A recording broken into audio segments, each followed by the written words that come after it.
So ಇವಾಗ ಅವಿದ್ಯೆ ಈ ಬೃಹದಾರಣ್ಯಕ ಉಪನಿಷತ್ತಿನಲ್ಲೇನೆ 1-4-10 ಅಂದ್ರೆ ಅಹಂ ಬ್ರಹ್ಮಾಸ್ಮಿ ಅಂತ ಒಂದು ಭಾಗ ಇದೆಯಲ್ಲ, ಆ ಭಾಗ ಇರೋ ಮಂತ್ರ ಸುಮಾರು ಒಂದು 10 ಸಾಲ ಇರೋ ಮಂತ್ರ ಅದು. ಆ ಮಂತ್ರದಲ್ಲಿ ಒಂದು ಭಾಗ ಏನಾಗುತ್ತೆ, ಈ ಅಹಂ ಬ್ರಹ್ಮಾಸ್ಮಿ ಅಂತ ಜ್ಞಾನ ಪಡ್ಕೊಳ್ಳೋದು, ಜ್ಞಾನ ಪಡ್ಕೊಂಡ್ರೆ ಅವನಿಗೆ ಏನ್ ಪ್ರಯೋಜನ ಅಂದ್ರೆ ಅವನು ಮುಕ್ತನಾಗ್ತಾನೆ, ಅವನು ಸರ್ವಾತ್ಮ ಭಾವ ಹೊಂದುತ್ತಾನೆ ಅನ್ನೋದನ್ನ ಹೇಳಿದ್ರು. ಆಮೇಲೆ ಯಾರ್ಯಾರು ಮನುಷ್ಯರಲ್ಲಿ ದೇವತೆಗಳಲ್ಲಿ ಆಮೇಲೆ ಋಷಿಗಳಲ್ಲಿ ಯಾರೇ ಕೂಡ ಈ ಅಹಂ ಬ್ರಹ್ಮಾಸ್ಮಿ ಜ್ಞಾನ ಪಡ್ಕೊಂಡ್ರೆ ಅವ್ರಿಗೂ ಕೂಡ ಸರ್ವಾತ್ಮ ಭಾವ ಉಂಟು ಅನ್ನೋದನ್ನ ಹೇಳಿತು. ಇದುವರೆಗೂ ಇರೋ ಭಾಗಕ್ಕೆ ವಿದ್ಯಾಸೂತ್ರ ಅಂತ ಹೆಸರು. ವಿದ್ಯಾಸೂತ್ರ. ಯಾಕಂದ್ರೆ ಈ ವಿದ್ಯೆಯನ್ನು ಪಡ್ಕೊಂಡ್ರೆ ಅವ್ರಿಗೆ ಮುಕ್ತರಾಗ್ತಾರೆ, ಸರ್ವಾತ್ಮ ಭಾವ ಬರುತ್ತೆ ಅಂತ. ಇದಾದ್ಮೇಲೆ ಬರೋ ಭಾಗ ಅದರಲ್ಲೇನೆ, ಅದೇ ಮಂತ್ರದಲ್ಲೇನೆ ಇದಾದ್ಮೇಲೆ ಬರೋ ಭಾಗದಲ್ಲಿ ಅವಿದ್ಯಾ ಅನ್ನೋದು ಏನು ಅಂತ ಹೇಳಿದ್ದಾರೆ. ಏನು ಅಂದ್ರೆ, ನಾವು ಯಾವ ದೇವತೆಗೆ ನಾವು ಉಪಾಸನೆ ಮಾಡ್ತಾ ಇದೀವೋ ಆ ದೇವತೆ ಬೇರೆ, ನಾನ್ ಬೇರೆ ಅಂತ. ಉಪಾಸನೆ ಅಂದ್ರೆ ನಾನು ಪೂಜೆ, ಒಂದು ಪುರುಷಾರ್ಥ ಪಡ್ಕೊಳ್ಳೋಕ್ಕಾಗಿ ನಾನು ಆ ದೇವತೆಯನ್ನ ಪೂಜೆ ಮಾಡೋದು ಇದೆಲ್ಲ ಈ ತರ ಒಂದು ದೇವತೆಯನ್ನ ಅದು ಬೇರೆ ನಾನ್ ಬೇರೆ ಅಂತ ಯಾರು ತಿಳ್ಕೊಂಡಿದಾನೋ ಅವನು ಅಜ್ಞಾನಿ ಅಂತ ಉಪನಿಷತ್ತೇ ಹೇಳುತ್ತೆ. ಹಾಗಾಗಿ ನಸವೇದ ಅಂತ ಹೇಳುತ್ತೆ.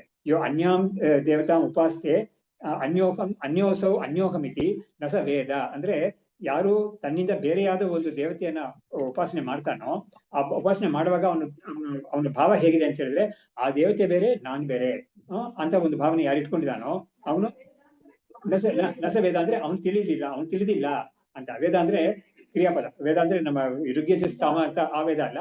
ವೇದ ಅಂದ್ರೆ ನ ವೇದ ಅಂತ ಹೇಳಿದ್ರೆ ಅವನು ತಿಳಿದಿಲ್ಲ ಅಂತ, ಅವನು ತಿಳ್ಕೊಂಡಿಲ್ಲ, ಅವನ ಅಜ್ಞಾನಿ ಅಂತ ಹೇಳುತ್ತೆ. ಆ ಭಾಗಕ್ಕೆ ಅವಿದ್ಯಾಸೂತ್ರ ಅಂತ ಹೆಸರದಕ್ಕೆ. ಅದನ್ನ ಇವರು ವಿದ್ಯಾರಣ್ಯರು ಇವಾಗ ಅದನ್ನ ಹೇಳಕ್ಕೆ ಮುಂದಾಗ್ತಾ ಇದ್ದಾರೆ. ಅವಿದ್ಯೆ ಅಂದ್ರೆ ಅನ್ನೋದನ್ನ ಹೇಳಕ್ ಬರ್ತಾ ಇದ್ದಾರೆ. ಇತ್ತಂ ಆದೇಯ ವಿದ್ಯಾಯಾಹ ಸೂತ್ರವೃತ್ತಿ ಉದಾಹೃತೆ ಹೇಯಾ ಅವಿದ್ಯಾ ಸ್ವಕಾರ್ಯೇಣ ಯುಕ್ತ ಸೂತ್ರಯತಿ ಶ್ರುತಿ. ಹಾಗಾಗಿ ಇಲ್ಲಿವರೆಗೂ ಅಂದ್ರೆ ಏನು, ಅಹಂ ಬ್ರಹ್ಮಾಸ್ಮಿ ಅಂತ ಜ್ಞಾನ ಪಡ್ಕೊಂಡ್ರೆ ಅವನು ಸರ್ವಾತ್ಮ ಭಾವ ಹೊಂದುತ್ತಾನೆ ಅಂತ ವಿಷಯ ಎಲ್ಲ ಬಂತಲ್ಲ, ಅಲ್ಲಿವರೆಗೂ ಶ್ರುತಿನೇ ಏನ್ ಮಾಡಿದೆ ಅಂತ ಹೇಳಿದ್ರೆ, ವಿದ್ಯೆ ಅನ್ನೋದನ್ನ ಪಡ್ಕೋಬೇಕು. ಆದೇಯ ಅಂತ ಹೇಳಿದ್ರೆ ಪಡ್ಕೋಬೇಕಾದ, ನಾವು ಹೊಂದಬೇಕಾದ ವಿದ್ಯೆ, ಅದ್ರ ಬಗ್ಗೆ ಹೇಳ್ತು. ಅದಕ್ಕೆ ಏನ್ ಮಾಡ್ತು, ಅದಕ್ಕೆ ಸೂತ್ರ ವೃತ್ತಿ ಅಂದ್ರೆ ಸೂತ್ರಪ್ರಾಯವಾಗಿ ಹೇಳಿ ಅದಕ್ಕೆ ಒಂದು ಎಕ್ಸ್ಪ್ಲನೇಷನ್ ಕೊಟ್ಟಿದೆ. ಅದು ಸೂತ್ರಪ್ರಾಯ ಏನು ಅಂತ ಹೇಳಿದ್ರೆ, ಯಾರು ಬ್ರಹ್ಮವನ್ನ ನಾನು ಅಂತ ತಿಳ್ಕೊಳ್ತಾನೋ ಅವನು ಸರ್ವಾತ್ಮ ಭಾವ ಹೊಂದುತ್ತಾನೆ ಅಂತ ಅಲ್ಲಿವರೆಗೂ ಸೂತ್ರ.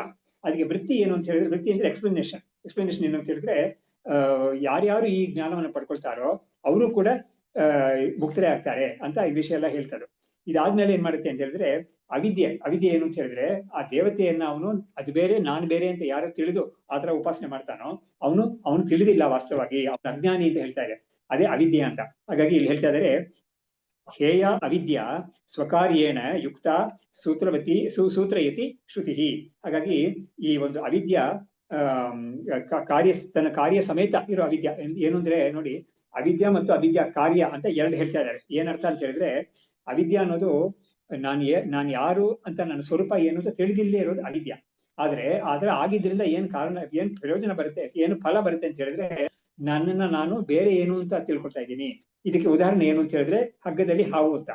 ಹಗ್ಗದಲ್ಲಿ ಒಬ್ಬ ಹಾವನ್ನ ಕಲ್ಪನೆ ಮಾಡ್ಕೊಳ್ಳುವಾಗ ಹಗ್ಗ ಏನು ಅಂತ ತಿಳಿದಿಲ್ಲ ಅವನಿಗೆ ಬೇಸಿಕಲಿ. ಅದರಿಂದಾನೇ ಅವನ್ ಏನ್ ಮಾಡ್ತಾನೆ, ಹಾವು ಅಂತ ತಿಳ್ಕೊಂಡ್ಬಿಡ್ತಾನೆ. ಹಾಗಾಗಿ ಎರಡು ಎಲಿಮೆಂಟ್ಸ್ ಇದೆ ಅಲ್ಲಿ. ಹಗ್ಗ ತಿಳಿದಿಲ್ಲದೆ ಇರೋದು ಅವಿದ್ಯೆ, ಹಗ್ಗದ ಬಗ್ಗೆ ಅವಿದ್ಯೆ. ಆ ತಿಳಿದಿಲ್ಲದೆ ಇರೋ ಅವಿದ್ಯೆಗೆ ಫಲ ಏನು ಅಂತ ಹೇಳಿದ್ರೆ, ಹಗ್ಗವನ್ನ ಹಾವು ಅಂತ ತಿಳಿದು ಬಿಡೋದು ಅಂತ. ಅದೇ ತರ ನಾವು ಯಾರು ಅಂತ ತಿಳಿದಿಲ್ಲದೆ ಇರೋ ಅವಿದ್ಯೆ, ಮೂಲ ಅವಿದ್ಯೆ ಅಂತ ಅದಕ್ಕೆ ಹೆಸರು. ಅದರ ಕಾರಣದಿಂದ ಏನಾಗುತ್ತೆ, ನನ್ನನ್ನ ಒಂದು ಮನುಷ್ಯ ಅಂತ ತಿಳಿದಿರ್ತೀನಿ. ಅವಾಗ ಏನಾಯ್ತು, ಮನುಷ್ಯ ಅಂತ ತಿಳಿದ ತಕ್ಷಣ ನಾನು ಸಂಸಾರಿ ಅಂತ ತಿಳ್ಕೊಳ್ತೀನಿ. ನನ್ನನ್ನ ಕರ್ತ ಭೋಕ್ತ ಸಂಸಾರಿ ಎಲ್ಲ ಸೇರ್ಕೊಂಡ್ ಬರುತ್ತೆ. ಹಾಗಾಗಿ ಅವಿದ್ಯಾ ಮತ್ತು ಅವಿದ್ಯಾ ಕಾರ್ಯ ಅಂದ್ರೆ ಎಫೆಕ್ಟ್ ಆಫ್ ಅವಿದ್ಯಾ. ಸೊ ಕಾರಣ ಅನ್ನೋದು ಅವಿದ್ಯೆ ಹಾಕಿದ ಮರಿ ಅಂತ ಹೇಳ್ಬೋದು. ಏನು ಅಂತ ಹೇಳಿದ್ರೆ, ಈ ತರ ಒಂದು ಸಂಸಾರ ಬಂಧ ಅಂತ ಹೇಳೋದು. ಹಾಗಾಗಿ ಉಪನಿಷತ್ತು ಏನ್ ಮಾಡ್ತಾ ಇದೆ, ಈ ಉಪನಿಷತ್ತು ಏನ್ ಮಾಡ್ತಾ ಇದೆ, ಅವಿದ್ಯಾ ಅಂದ್ರೆ ಏನು ಅಂತ ಹೇಳ್ಬಿಟ್ಟು ಅದರ ಕಾರ್ಯ ಏನು ಅಂತ ತೋರಿಸಿ ಅದರಿಂದ ಒಬ್ಬ ಪಾರಾಗ್ಬೇಕು ಅನ್ನೋದನ್ನ ತಿಳಿಸ್ತಾ ಇದೆ. ಅದರಿಂದ ಅವಿದ್ಯೆ ಮತ್ತು ಅದರ ಸ್ವರೂಪ, ಅದರ ಒಂದು ಕಾರ್ಯ ಏನು ಅನ್ನೋದನ್ನ ಇನ್ ಮುಂದೆ ಡಿಸ್ಕಸ್ ಮಾಡೋಣ ಅಂತ ವಿದ್ಯಾರಣ್ಯರು ಒಂದು ಪೀಠಿಕೆ ಕೊಡ್ತಾ ಇದ್ದಾರೆ. ಇದಾದ್ಮೇಲೆ ಸ್ವಸ್ಮಾದ್ ಅನ್ಯಾಂ ದೇವತಾಂ ಯಹ ಉಪಾಸ್ತೆ ಸ್ವಂ ನ ವೇದ ಸಹ ಇತಿ ಸೂತ್ರಂ ಅವಿದ್ಯಾಯಾಹ ಸಕಾರ್ಯಾಯಾಹ ಶ್ರುತಿರಿತಂ ಅಂತ. ಅಂದ್ರೆ ಏನು, ಆ ಮಂತ್ರ ನಾನು ಹೇಳಿದ್ನಲ್ಲ, ಯೋ ಅನ್ಯಾಂ ದೇವತಾಂ ಉಪಾಸ್ತೆ ಅನ್ಯೋಸೌ ಅನ್ಯೋಹಮಿತಿ ನಸ ವೇದ ಅಂತ. ಅಂದ್ರೆ ಯಾರು ತನ್ನಿಂದ ಬೇರೆಯಾದ ಒಂದು ದೇವತೆಯನ್ನ ಅವನು ಉಪಾಸನೆ ಮಾಡ್ತಾ ಇದ್ದಾನೋ, ಆ ಉಪಾಸನೆ ಮಾಡುವಾಗ ಆ ದೇವತೆ ಬೇರೆ ನಾನು ಬೇರೆ ಅಂತ ಒಂದು ಬುದ್ಧಿಯಿಂದ ಮಾಡ್ತಾ ಇದ್ದಾನೋ, ಅವನು ನಿಜಕ್ಕೂ ತಿಳಿದಿಲ್ಲ, ಅಂದ್ರೆ ಅವನು ಅಜ್ಞಾನಿಯಾಗಿದ್ದಾನೆ ಅಂತ ಅರ್ಥ. ಹಾಗಾದ್ರೆ ಉಪನಿಷತ್ತಿನ ಉದ್ದೇಶ ಏನು ಅಂತ ಹೇಳಿದ್ರೆ, ಯಾರು ಈ ತರ ಒಂದು ಉಪಾಸನೆ ಮಾಡುವಾಗ ಅದಕ್ಕೂ ನನಗೂ ಭೇದ ಇಲ್ಲ ಅಂತ ಮಾಡೋದೇ ಸರಿ ಅಂತ ಉಪನಿಷತ್ತಿನ ಭಾವ. ಅದರಿಂದನೇ ಅದು ಏನ್ ಮಾಡ್ತಾ ಇದೆ, ಆ ಒಂದು ಅವಿದ್ಯೆಯನ್ನ ನಿಂದೆ ಮಾಡ್ತಾ ಇದೆ. ಯಾವ ತಿಳಿದಿಲ್ಲ ಸರಿಯಾಗಿ ಅಂತ ನಿಂದೆ ಮಾಡ್ತಾ ಇದೆ. ತಿಳಿದಿಲ್ಲ ಅಂತ ಹೇಳಿದ್ರೆ ಏನಾಯ್ತು, ನಾನು ಆ ದೇವತೆಗೆ ಮಾಡ್ಬೇಕಾದೆಲ್ಲ ಮಾಡ್ತಾ ಇದ್ದೀನಿ, ಅದು ಏನೇನು ನನ್ನ ಕೇಳುತ್ತೋ ಅದೆಲ್ಲ ನಾನು ಮಾಡ್ತಾ ಇರ್ತೀನಿ. ಅಂದ್ರೆ ಏನಾಯ್ತು, ಆ ದೇವತೆಗೆ ನಾನು ಒಂದು ಒಂದು ಆಳು, ಒಂದು ಚಾಕ್ರಿ ಮಾಡುವಂತರ ಆಗ್ತೀನಿ ನಾನು ಅಂತ. ಏನು ಈ ಕಾಂಟೆಕ್ಸ್ಟ್ ಏನು ಅಂತ ಹೇಳಿದ್ರೆ, ಒಂದು ದೇವತೆಯನ್ನು ಉಪಾಸನೆ ಮಾಡುದು ಅಂತ ಹೇಳಿದ್ರೆ, ಆ ಇಂದ್ರಾದಿ ದೇವತೆಗಳನ್ನ ಅವರು ನಮ್ಮಿಂದ ಬೇರೆಯವರು, ಅವ್ರಿಗೆಲ್ಲ ನಾವು ಯಾಗ ಯಜ್ಞಗಳೆಲ್ಲ ಮಾಡಿ ಕೊಡ್ತಾ ಇದ್ರೆ, ಎಲ್ಲ ಕೊಡ್ತಾ ಇದ್ರೆ, ಅವ್ರು ನಮ್ಗೆ ಏನು ಕೊಡ್ತಾರೆ, ದೇವಾನ್ ದೇವ ಪರಸ್ಪರಂ ಭಾವೆಯಂತಹ ಶ್ರೇಯ ಪರಮವಾಪ್ಸ್ಯತ ಅಂತ ಗೀತೆಯಲ್ಲಿ ಹೇಳಿದಾರಲ್ಲ, ಆ ರೀತಿಯಲ್ಲಿ. ಹಾಗಾಗಿ ಅಂತ ಒಂದು ಸ್ಥಿತಿಯಲ್ಲಿ ಇರ್ತಾನೆ ಇವನು. ಹಾಗಾದ್ರೆ ಏನಾಯ್ತು, ಇವನು ಯಾವಾಗ್ಲೂ ದೇವತೆಗಳಿಗೆ ಒಂದು ಚಾಕ್ರಿ ಮಾಡುವನಾಗಿರ್ತಾನೆ. ಯಾಕಂದ್ರೆ ಇವನಿಗೆ ಅವರಿಂದ ಪಡಿಬೇಕಾದೇನೋ ಇದೆ, ಅದರಿಂದ ಇವನು ಮಾಡ್ತಾ ಇರ್ತಾನೆ. ಅವಾಗ ಏನಾಯ್ತು, ಅವ್ರು ಬೇರೆ ನಾನ್ ಬೇರೆ ಅಂತ ಒಂದು ಬುದ್ಧಿ ಇಟ್ಕೊಂಡಿದ್ದಾನೆ. ಅದ್ರ ಜೊತೆಗೆ ಏನಾಗಿದೆ ಅಂತ ಹೇಳಿದ್ರೆ, ನಾನು ಏನೋ ಒಂದು ಬಯಸುವವನು ಅಂತ ಬಂತು. ಬಯಸುವವನು ಅಂತ ಬಂದಾಗ ಏನಾಯ್ತು, ಸಂಸಾರಿ ಅಂತ ಬಂತು, ಬಯಕೆ ಇದೆ ಅಂತ ಬಂತಾಯ್ತು. ನಾನು ಪೂರ್ಣ ಅಂತ ತಿಳಿದಿಲ್ಲ ಅವನು. ಅದರಿಂದ ಏನ್ ಮಾಡ್ತಾನೆ, ಹೇಗಾದ್ರೂ ನಾನು ಏನಾದ್ರೂ ಬಯಸಿ ನಾನು ಇದನ್ನ ಪಡ್ಕೋಬೇಕು ಅಂತ ಬುದ್ಧಿ ಇದ್ರೇನೆ ಅವ್ನ ಸಂಸಾರಿ ಅನ್ನೋದಕ್ಕೆ ಗ್ಯಾರಂಟಿ ಅದೇ ಲಕ್ಷಣ ಅದು. ಹಾಗಾಗಿ ಅಂತವನ್ ಹೇಳ್ತಾ ಇದೆ, ತಸ್ಮಾದ್ ಅನ್ಯಾಂ ದೇವತಾಂ, ತನ್ನಿಂದ ಬೇರೆಯಾದ ಒಂದು ದೇವತೆಯನ್ನ ಯಹ ಉಪಾಸ್ತೆ, ಯಾರು ಉಪಾಸನೆ ಮಾಡ್ತಾನೋ, ಸ್ವಂ ನ ವೇದ ಸಹ, ಅವನು ತನ್ನನ್ನ ತಿಳಿದಿಲ್ಲ, ಅವನು ತನ್ನ ಸ್ವರೂಪ ಏನು ತಿಳಿದಿಲ್ಲ. ಇತಿ ಸೂತ್ರಂ ಅವಿದ್ಯಾಯ, ಇದು ಅವಿದ್ಯೆಗೆ ಸೂತ್ರ ಅಂತ. ಅಂದ್ರೆ ಏನಾಯ್ತು, ಅವಿದ್ಯೆ ಅಂದ್ರೆ ಏನು ಅಂತ ಹೇಳಿದ್ರೆ, ಸೂತ್ರಪ್ರಾಯವಾಗಿ ಅವಿದ್ಯೆ ಅಂದ್ರೆ ಏನು ಅಂತ ಹೇಳಿ ಕೇಳಿದ್ರೆ, ಉಪನಿಷತ್ ಕೊಡ್ತಾ ಇರೋ ಡೆಫಿನಿಷನ್ ಏನು ಅಂತ ಹೇಳಿದ್ರೆ, ಯಾರಾದ್ರೂ ಒಬ್ಬ ದೇವತೆಯನ್ನ, ಬೇರೆ ದೇವತೆಯನ್ನ, ತನ್ನಿಂದ ಬೇರೆಯಾದ ದೇವತೆಯನ್ನ ಅದು ಬೇರೆ ನಾನು ಬೇರೆ ಅಂತ ತಿಳಿದು ಉಪಾಸನೆ ಮಾಡ್ತಾನೋ, ಅದೇ ಅವಿದ್ಯೆಗೆ ಒಂದು ಲಕ್ಷಣ ಅಂತ ಹೇಳ್ತಾ ಇದ್ದಾರೆ. ಕರೆಕ್ಟ್. ಸ್ವರ್ಗ ಕಾಮೋ ಯಜೇತ ಅಂತ ಬಂದ್ರೆ ಏನಾಯ್ತು, ಸ್ವರ್ಗದಲ್ಲಿ ಅವನಿಗೆ ಕಾಮನೆ ಇದೆ, ಆ ಕಾಮನೆ ಇದರಿಂದಾನೇ ಅವನು ಯಾಗ ಮಾಡ್ತಾ ಇದ್ದಾನೆ. ಅದರಿಂದ ಏನಾಯ್ತು, ಯಾರಿಗೆ ಏದೋ ಒಂದು ಕಾಮನೆ ಬಂತು ಅಂತ ಹೇಳಿದ್ರೆ ಅವನು ಫೈನೈಟ್ ಅಂತ ಅರ್ಥ, ಅವನು ತನ್ನನ್ನೇ ಒಬ್ಬ ಸಣ್ಣವನಾಗಿ ಮಾಡ್ಕೊಂಡ್ಬಿಟ್ಟಿದ್ದಾನೆ. ಅದರಿಂದ ನೋಡಿ, ಇದರಿಂದ ಒಂದು ಭಾಗವತದಲ್ಲಿ ಒಂದು ತುಂಬಾ ಚೆನ್ನಾಗಿರೋ ಒಂದು ಶ್ಲೋಕ ಬರುತ್ತೆ, ಭಗವಂತ ಹೇಳೋ ಶ್ಲೋಕ ಅದು, ಅದ್ಭುತವಾದ ಶ್ಲೋಕ. ಅದು ಏನ್ ಹೇಳುತ್ತೆ ಅಂತ ಹೇಳಿದ್ರೆ, ನಿರಪೇಕ್ಷಂ ಮುನಿಂ ಶಾಂತಂ ನಿರ್ವೈರಂ ಸಮದರ್ಶಿನಃ ಸಮದರ್ಶಿನಃ ಪೂಯಯೇತಿ ಅನುವ್ರಜಾಮಹಂ ನಿತ್ಯಂ ಪೂಯಯೇತಿ ಅಂಗ್ರಿರೇಣುಭಿಃ ಅಂತ. ಏನು ಅಂತ ಹೇಳಿದ್ರೆ, ನಿರಪೇಕ್ಷಂ, ಯಾವುದೇ ಅಪೇಕ್ಷೆ ಇಲ್ಲ ಒಬ್ಬನಿಗೆ. ಒಂದು ಭಕ್ತನಿಗೆ ಹೇಗಿರ್ತಾನೆ ಭಕ್ತ ನಿಜವಾಗ್ಲು ಅಂತ ಹೇಳಿದ್ರೆ, ಅವನಿಗೆ ಯಾವುದೇ ಅಪೇಕ್ಷೆ ಇಲ್ಲ ಲೋಕದಿಂದ, ಈ ಪರಲೋಕದಿಂದ ದೇವರಿಂದ ಕೂಡ ಅವ್ನಿಗೆ ಅಪೇಕ್ಷೆ ಏನೂ ಇಲ್ಲ. ದೇವರಿಂದ ಅವ್ನು ಕೇಳುವ ಏನು ಅಂತ ಹೇಳಿದ್ರೆ, ನಿನ್ನ ಅನುಗ್ರಹ ಸಾಕು ನನಗೆ ಒಂದು, ಅಥವಾ ನಿನ್ನ ಒಂದು ಸ್ಮರಣೆ ನನಗೆ ಸಾಕು ಅಂತ ಅಷ್ಟೇ ಕೇಳ್ತಾನೆ ಹೊರತು ಅದ್ ಬೇಕು ಇದ್ ಬೇಕು ಅಂತ ಕೇಳೋದೇ ಇಲ್ಲ. ಅದರಿಂದ ಅಪೇಕ್ಷೆ ಇಲ್ಲ. ಮುನಿಂ, ಅವನು ಮುನಿಯಾಗಿದ್ದಾನೆ ಅಂತ ಹೇಳಿದ್ರೆ ಏನು, ಅಷ್ಟೊಂದು ಉತ್ತಮವಾದ ಸ್ಥಳಕ್ಕೆ ಅವನು ಏರಿದ್ದಾನೆ ಮುನಿ. ಆಮೇಲೆ ಶಾಂತ, ಅವನು ಶಾಂತ ಸ್ವಭಾವನಾಗಿದ್ದಾನೆ ಅವನು. ಅವನಿಗೆ ಯಾವುದೇ ಗೊಂದಲ ಏನು ಗಲಾಟೆಗಳು ಯಾವುದೂ ಇಲ್ವೇ ಇಲ್ಲ ಅವನಿಗೆ, ಅಂತ ಒಂದು ವ್ಯಕ್ತಿ ಆಗಿದ್ದಾನೆ ಅವನು. ಆಮೇಲೆ ನಿರ್ವೈರಂ, ಯಾರ ಮೇಲೂ ಅವನಿಗೆ ಕೂಡ ವೈರಿ ಅನ್ನೋದಿಲ್ಲ, ಅಂದ್ರೆ ದ್ವೇಷ ಅನ್ನೋದು ಯಾರ ಮೇಲೂ ಇಲ್ವೇ ಇಲ್ಲ ಅವನಿಗೆ. ಆಮೇಲೆ ನಿರ್ವೈರಂ ಸಮದರ್ಶಿನ, ಅಂದ್ರೆ ಅವನು ಎಲ್ಲರಲ್ಲೂ ಒಂದೇ ಸ್ವರೂಪ ಇರೋದು, ಬ್ರಹ್ಮಸ್ವರೂಪ ಒಂದೇ ಇರೋದು ಎಲ್ಲದರಲ್ಲೂ ಅಂತ ಒಂದು ಸಮದರ್ಶನ ಮಾಡ್ತಾ ಇರೋನು ಅಂತವನ್ನ ಭಗವಂತ ಹೇಳ್ತಾ ಇದ್ದಾನೆ. ನಾನು ಅವ್ನು ಹಿಂಬಾಲಿಸ್ತಾ ಇದ್ದೀನಿ ಯಾವಾಗ್ಲೂ ಕೂಡ, ಯಾಕಂದ್ರೆ ಅವನು ಯಾವ ದಾರಿಯಲ್ಲಿ ನಡ್ಕೊಂಡು ಹೋಗಿದಾನೋ, ಅವ್ನು ನಡ್ಕೊಂಡು ಹೋಗಿದ್ದ ಜಾಗದಲ್ಲಿ ಇರೋ ಪಾದ ಧೂಳಿ ಇದೆಯಲ್ಲ, ಅವನ ಪಾದ ಧೂಳಿ, ಅದನ್ನ ನಾನೆತ್ತಿ ನನ್ನ ತಲೆ ಮೇಲೆ ಹಾಕೊಂಡು ನಾನು ಶುದ್ಧನಾಗ್ತೀನಿ ಅಂತ ಒಂದು ಭಾವನೆಯಿಂದ ನಾನು ಅವನನ್ನು ಹಿಂಬಾಲಿಸ್ತೀನಿ ಯಾವಾಗ್ಲೂ ಅಂತ ಅವನು ಭಗವಂತ ಹೇಳ್ತಾ ಇದ್ದಾನೆ. ಹಾಗಾಗಿ ಭಗವಂತ ಹೇಳೋ ಮಾತಿದು. ಹಾಗಾಗಿ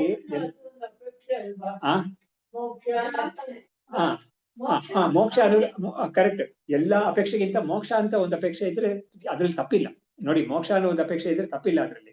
ಹಾಗಾಗಿ ಬಾಕಿ ಯಾವ್ದಾವ್ದನ್ನು ಅಪೇಕ್ಷೆ ಮಾಡ್ಪಟ್ಟು ಅದರಿಂದ ಸಿಗಾಕೊಳ್ಳೋಕ್ಕಿಂತ ಇದು ಮೋಕ್ಷ ಅನ್ನೋದು ಎಲ್ಲಾ ಅಪೇಕ್ಷೆಯನ್ನು ಬಿಟ್ಟಿರೋ ಒಂದು ಸ್ಥಿತಿ ತಾನೇ ಅದು.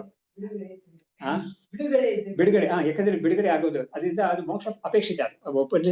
ಭಾಗವತಕ್ಕೆ ಅಥವಾ ಎಲ್ಲರಿಗೂ ಅಪೇಕ್ಷಿತ. ಆದ್ರೆ ಅಲ್ಲೂ ಕೂಡ ಏನ್ ಮಾಡ್ತಾರೆ ಅಂತ ಹೇಳಿದ್ರೆ, ಭಕ್ತನಾಗಿರೋನ್ಗೆ ಅವನ ಒಂದು ಬುದ್ಧಿಯಿಂದ ಎತ್ತದಾಗಿರುತ್ತೆ ಅಂತ ಹೇಳಿದ್ರೆ, ಅವನು ಮೋಕ್ಷವನ್ನು ಕೂಡ ಬಯಸೋದಿಲ್ವಂತೆ ಅವನು. ಅದು ಆ ಬಯಕೆ ಕೂಡ ಇಲ್ಲ ಅವನಿಗೆ. ಹಾಗಾದ್ರೆ ಏನ್ ಬಯಕೆ ಇದೆ ಅಂತ ಹೇಳಿದ್ರೆ, ಭಗವಂತನ ಒಂದು ಸಂಪರ್ಕ ಯಾವಾಗ್ಲೂ ಇರ್ಬೇಕು ಅಂತ ಅಷ್ಟೇ ಅವನಿಗೆ ಬಯಕೆ ಅದು. ಹಾಗಾಗಿ ಆ ಬಯಕೆ, ಹೌದು, ಅದು ಬಯಕೆನೆ ಕರೆಕ್ಟ್. ಹಾಗಾಗಿ ಅದಕ್ಕೆ ನೋಡಿ, ತಮಿಳಲ್ಲಿ ಒಂದು ಈ ತಮಿಳ್ ಶೈವರು ಒಂದು ಮಾಡಿರೋ ಒಂದು ಶ್ಲೋಕದಲ್ಲಿ ಹತ್ರ ಬರುತ್ತೆ ಅಂದ್ರೆ, ಆಸೈ ಅರುಮಿನ್ ಈಶನೋಡಾಯನಂ ಆಸೈ ಅರುಮಿನ್ ಅಂತ.